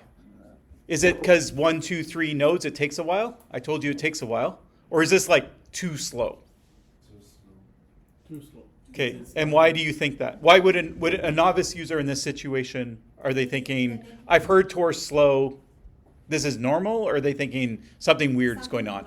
I think they might wait a few I think at first they will probably not like think that. Maybe first 5, 10 minutes. Yeah, so how long do we wait before we decide that there's something wrong? The average user is like 10 minutes. Okay, so they should have shown something. If Tor sort of knows that it's taking too long, they should show something. They do show something, so eventually it's going to show. That's why I quit it and reopened it, because by the time we were talking about the other stuff, I came back, it did show it. So what is happening here is there is something wrong. Tor's slow, but it's not this slow. A normal user might not know that. They might give up at this point. That's something I might report. I would actually be happier if the timeout was a little shorter. I feel like we've been waiting enough time that the software should know that something's going on, and it should tell me that it's going on. But instead, I'm just sort of sitting here. I don't really know the status unless if I understand this is a progress bar. And I don't know if it's a progress bar unless if I happen to see it progress, right? So all of these things could be clear. It could be clear that my status right now is pending and there's something weird going on, blah, blah, blah, blah. Okay? Now we'll wait it out for a second. While we do, I'll try and show you what it used to look like.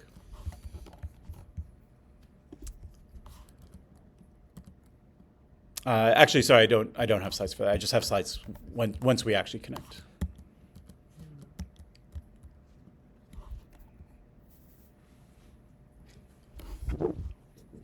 Okay, I'll give it like 30 seconds. If not, we'll just go back and I'll show you what's wrong. But it did say something like, it appears that your connection is censored.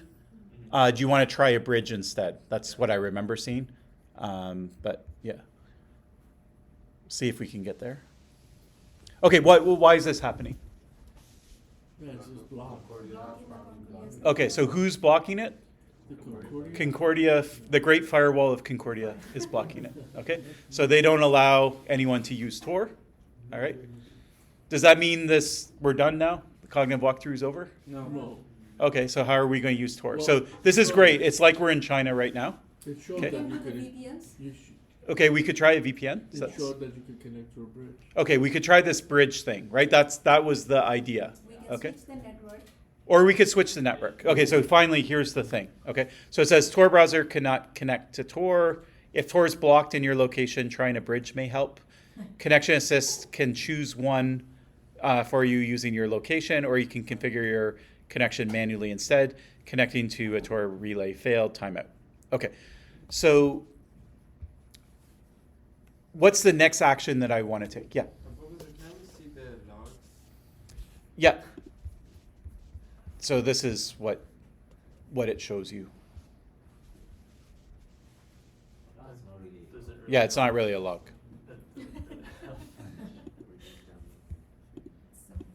Okay.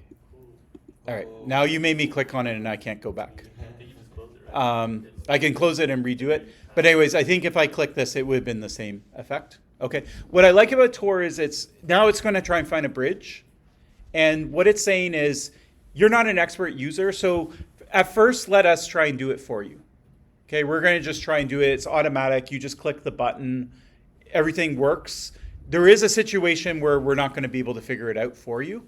Okay, then you might have to intervene. But we're going to do everything we can so that you don't have to be an expert about bridges and all this nonsense. Okay. Now, if someone gave you a piece of paper, you're at your embassy and they're like, here's a thing for Tor, then you could be like, oh, I know what a bridge is. I'm going to type it in. Okay. And we can do it. I saved a couple of bridge addresses. But let's just, in a user set, you're going to try every option. Okay. So let's see what happens when we click on this. Yeah, so you saw the progress bar looked more like a progress bar, and we seem to have made more progress than we did before. Still hanging. Is this because it's 3 nodes, or is this unusual? Maybe the 3 nodes. Okay, maybe. So how long before you decide that it's not working? It will show something else. Yeah, so we can wait 5 minutes for it to say it won't. So I think what's happening here, again, just from using Tor, it's a lot quicker. When it actually works, is that whatever automatic mechanism they're using, Concordia is also blocking as well. Okay. All right. Now what we can do is we can try to configure your network. Okay. So at this point, I probably lost most users. Okay. So I would note that in the user study, but let's see if we can get it working anyways, since we're experts. So I have a couple things. So I can select a built-in bridge, and I can enter a bridge that I already know. Okay. So what does a bridge look like? So it looks something like this. It's kind of like a weird blob. And this is what like the embassy would give you. It would give you some blob-looking thing like this. And then I would hit next. And then it recognizes this bridge, and then I would be able to connect to it. I'm not going to do that, but that would be one thing. So that's if I have the blob. Now, can a user know that? Do they know where to copy and paste it? Do they know what this blob is? So you're going to comment on that in your user study, okay? Is it possible to search it? Like now, imagine that we have to search for the environment. Yep, so that's something else you could go back. You could say, okay, I'm going to go back to Safari and be like, how do I get a Tor bridge? So there's no like rules about a cognitive walkthrough. Like whatever you think a user will do, you explore. Or we can ask to ChatGPT. Yep, you could do that too. Yeah. Yes, you could just say, give me a bridge. Oh yeah? Well, you can try. I don't know if it would, but Maybe not. Because ChatGPT with security stuff, I don't know about that, but it doesn't give you all the answers. But normally so we can do it. so we could try it. I won't experiment with that, but you could try it yourself. Yeah. No, for some things it doesn't let you. True. Unless you jailbreak it or something, but even that. Yeah. There Okay. is a jailbreak. All right. Second thing that we could do is, I said there's 2 options with a bridge. One, someone gives it to you by hand. The other is you can obfuscate your traffic. So you can try and make it look like something else. Okay. So that's what this is showing me. It says I can make my traffic look like random data. I could run it through what are called snowflake proxies. to make it look like I'm doing a video call, but really I'm just getting a bridge address. Or I can go through a big cloud provider. And so this one usually always works, but it could be quite slow. Okay, and so it sort of explains it. I like the language here. You know, it is a technical concept that they have to get across, but I think they do it in a fairly good way. I can't think of really like a way of improving it. Examples of what that type of is like, I guess. Yeah, true. But the user, again, doesn't have to know it, right? You don't, this goes back to what's the user's mental model of what's going on? I know I'm not connected. Actually, now it says potentially blocked. And if I click this and it doesn't work, that's not a dangerous error, right? Like it didn't work, but then I can go back and I can try this, and then I can try this. And so maybe not ideal, again, but it works well. So what do we want to try? What do you think will break Concordia's firewall? Do you want to do the surest shot that's slow, or do you want to try the fastest one that's... The slow. All right, I heard fast and slow. Let's do the slow. Slow will work, I think, for sure. At least it used to. I used to try it. Yeah. Okay. It wasn't too. Did it work? It looks We like. don't know, it's not clear. It says connected. Connected Okay. on the top right. Where? Where Top right. is it? It was showing Yeah, here. connected. It was showing. Okay. All right.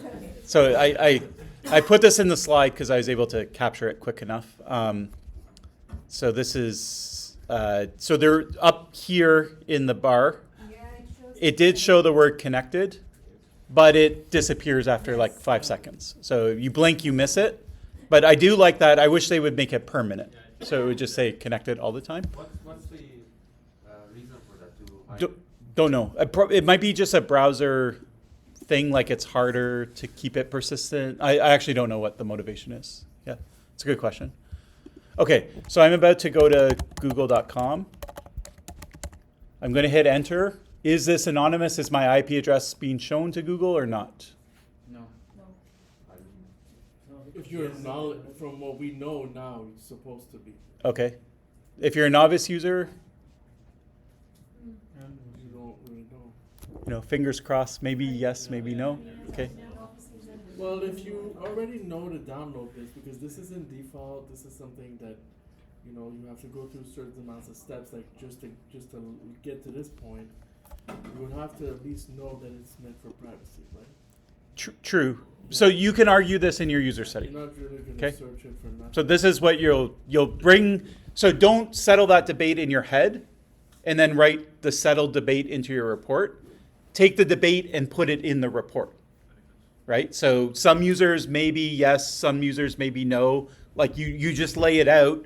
You're going to hand it to the Tor people and they're going to look at it and say, I think you got a point, we should probably fix that. Or we're assuming that they if they got this far, they probably know. So it's not necessarily your decision to make when you make usability studies.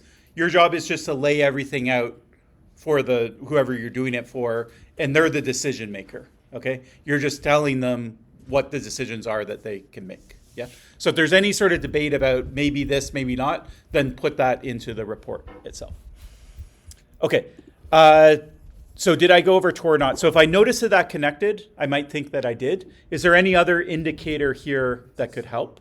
Slower. So it is slower. And You're there's not some icons signed there in. on top of. Yeah, so there's some icons, so we can start clicking things. Does this tell me I'm on Tor or not? No, in the left top before this HTTPS, Yeah. there is a. Okay, so there's these two here. First off, I'm just going to confirm that these things don't really tell you much. If you read these, you might say, these options look like I'm connected, like it says I want a new identity or a new Tor circuit for this site. So if I'm an expert user, I'm probably thinking this sounds like I'm connected to Tor, or do I want to reset my identity? Security level standard. So I wouldn't have a security level maybe if I wasn't connected. So they're sort of like soft indicators that you're connected. They're affirming the idea that you're connected, but not explicitly saying it. These are the indicators you're supposed to use. Okay. So if I click here, what do I see? It tells you all these are the nodes, right? Yep. So remember that picture? This browser, here's my bridge. This is its IP address. Then I'm connected to Germany. Then I go to the Netherlands, and then I go to Google. Okay, so I have 3 nodes. The bridge replaces, I guess, one of the nodes. So I have 2 nodes in the bridge, and that's the path. If I click New Circuit for this site, now I'm going through Germany, Luxembourg, US, Sweden, Luxembourg, US, Albania, Sweden. Anyways. Yeah, Germany, not If maybe the best, two but are the same country, then usually it's like. then you're under the jurisdiction of that country. So if they're both in Germany and the German government wants to do something about it, then they could go subpoena this and this, but they may not subpoena. I don't know where the bridge is. It's not telling me that, but you'll notice that Google thinks I'm in Germany now, right? So they're showing me German. Yeah. Yeah. I wanted to ask, is that signature in front of the IP? Like the 2801? This is an IPv6 address. Yeah, so this is IPv4 and this is IPv6. Okay, now at the same time, you know what this is because you just spent 10 minutes looking at a diagram. Is a user going to know what this is? Not necessarily, right? So it still maybe isn't really confirming for me that I'm connected. The lock one is more about having HTTPS. But anyways, this seems pretty good. But yeah, so you can comment on it to whatever level that you want to, okay? I want to make sure we get through everything because I want to talk about the assignment. This is what it used to look like if we kind of roll back time.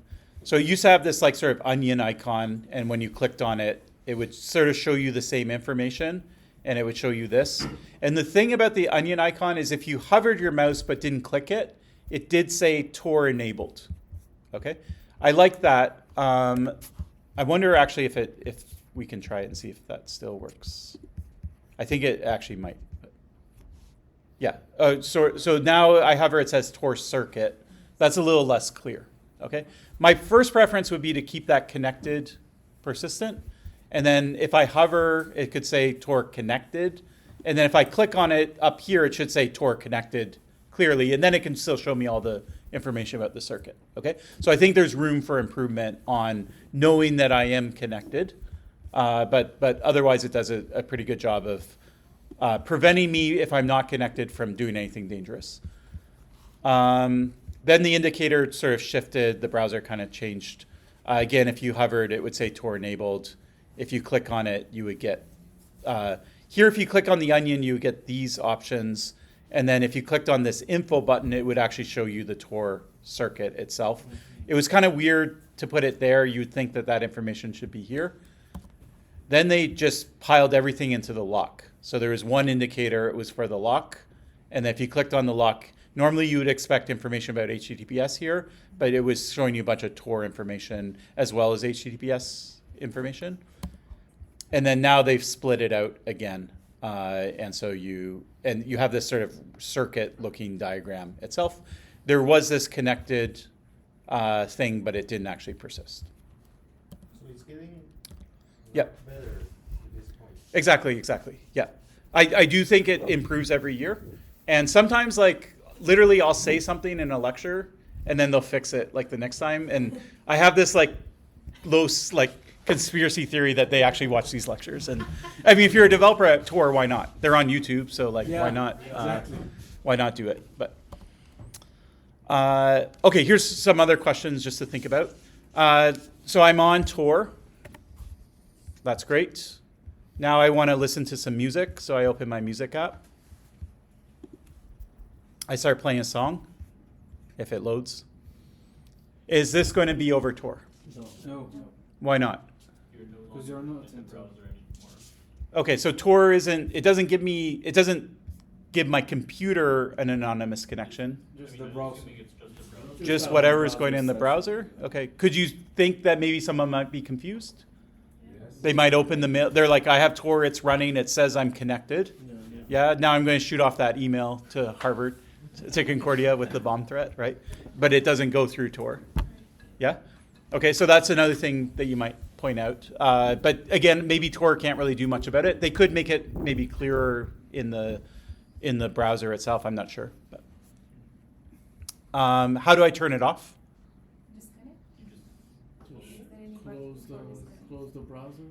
Okay, so option one, I just close it.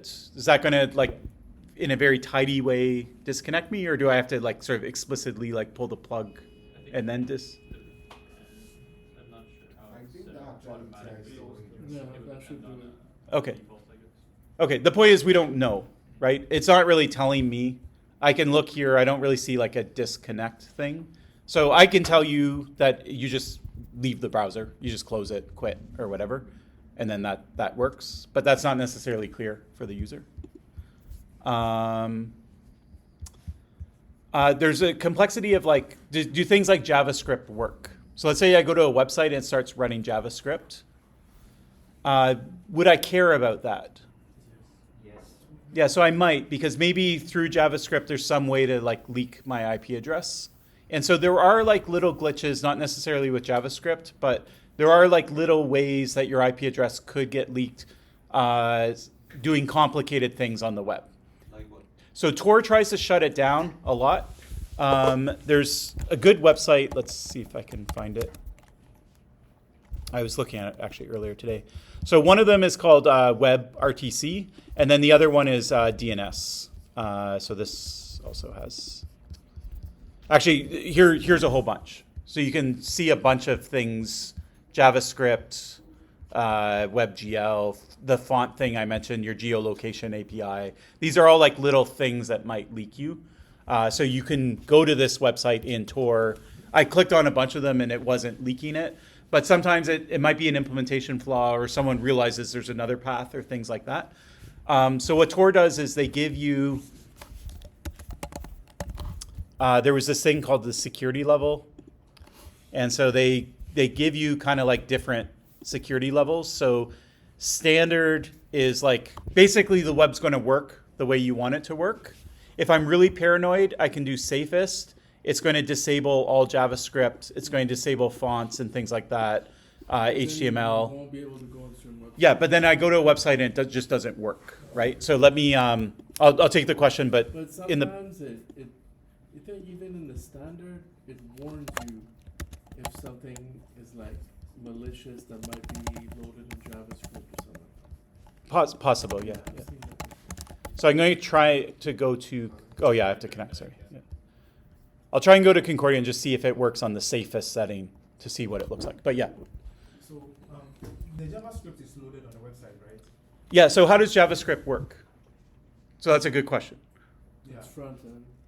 I mean, it's front end like. Yeah, so, okay, how does scripting in general work? So you have a server and you have a client. Now they're running code. They're not just passing pictures and HTML back and forth, okay? Is the code running on server or is it running on your browser? Browser. Okay. The browser has to serve it. Everyone says browser is right and everyone who said server is right as well. So it can be either, okay? So we talk about server-side scripting and we talk about client-side scripting. So both of them could script. Generally, if it's JavaScript, actually this isn't true anymore. So traditionally, if say you go to a website, it's .php. PHP is a scripting language that's server side. So the server is running that. JavaScript traditionally is run client side. So the browser gives you the JavaScript and then you run it. But now there's a very, very popular server side thing called Node.js, and that's JavaScript and it runs server side. So, but here when they talk about JavaScript, they're talking about client side. So the server is giving my browser JavaScript, but my browser is actually executing it locally. Yeah. So it might ask the operating system, hey, what's your IP address?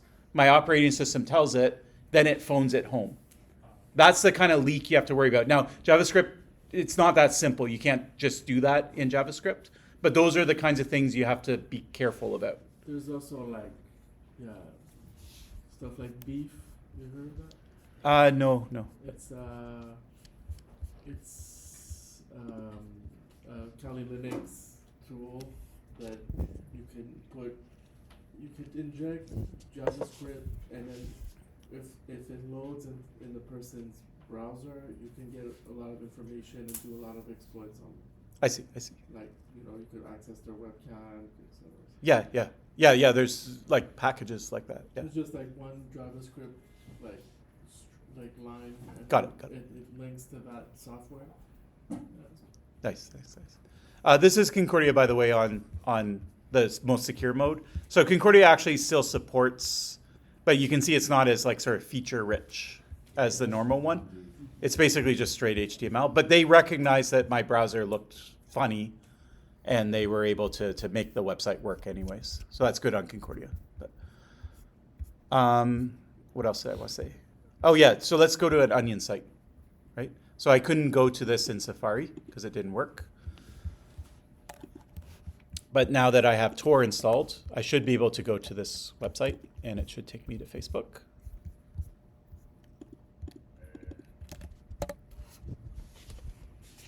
Now, Onion sites are pretty slow because I'm sort of doing 3 hops to go to the website, and then the website itself is buried under another 3 hops. Yeah, and it's always the same 3 hops. So every user that's going to this Onion site is going through the same circuit to get to the website. So it's even slower than normal Tor, but it should eventually work. And this is Facebook, so Facebook put up a .onion because they care a lot about privacy, right?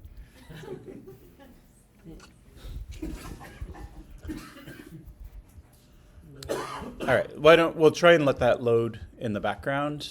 Okay, any questions about sort of the cognitive walkthrough Tor process before I talk about the assignment? So it's like from the moment you want to install it, download it, install it, find it on the internet, download it, install it, run it to the point, then you shut it down.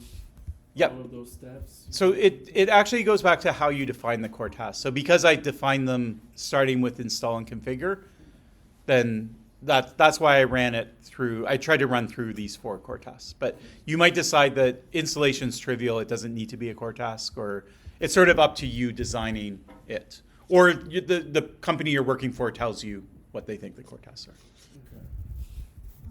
Yeah. So if I was working for a company doing one of these, Yeah.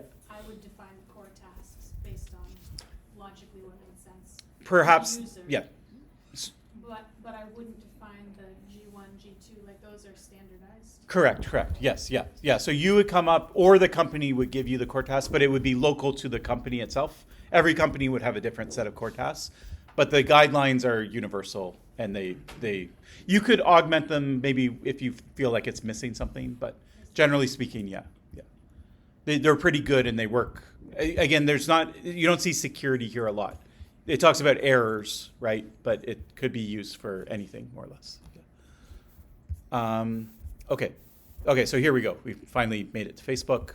It's kind of a stripped down version again because I have the safest mode here, but it did work. And so nobody in the world knows where this Facebook server is. So law enforcement themselves couldn't find this server and take it offline if they wanted. So the advantage is for Facebook, just that no one knows where the server is. Oh, okay. But once you log in, doesn't that defeat the... Yeah, so once I log in, they know who I am. Yeah. So why like would you what want to go- you can ask that question yourself, right? Why would- I don't have why would a answers to regular it. user want that? There's no reason? I don't know. Oh, okay. Yeah, it is kind of ridiculous, like in my opinion. But yeah, so it could be like a burner account or something like that. It that you're means that using. it's going to request the main server. Actually, now it's coming back to me. I think the reason they did this was for law enforcement. So they could like log in and look at things and not. Although maybe it doesn't have to be a hidden server. But anyways, yeah, sorry, go. Or, yeah, okay. All right.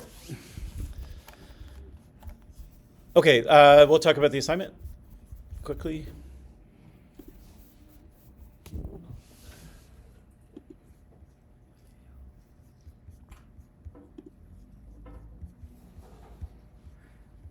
Okay, so standard policy about handing in late and all that kind of stuff. You'll do it individually.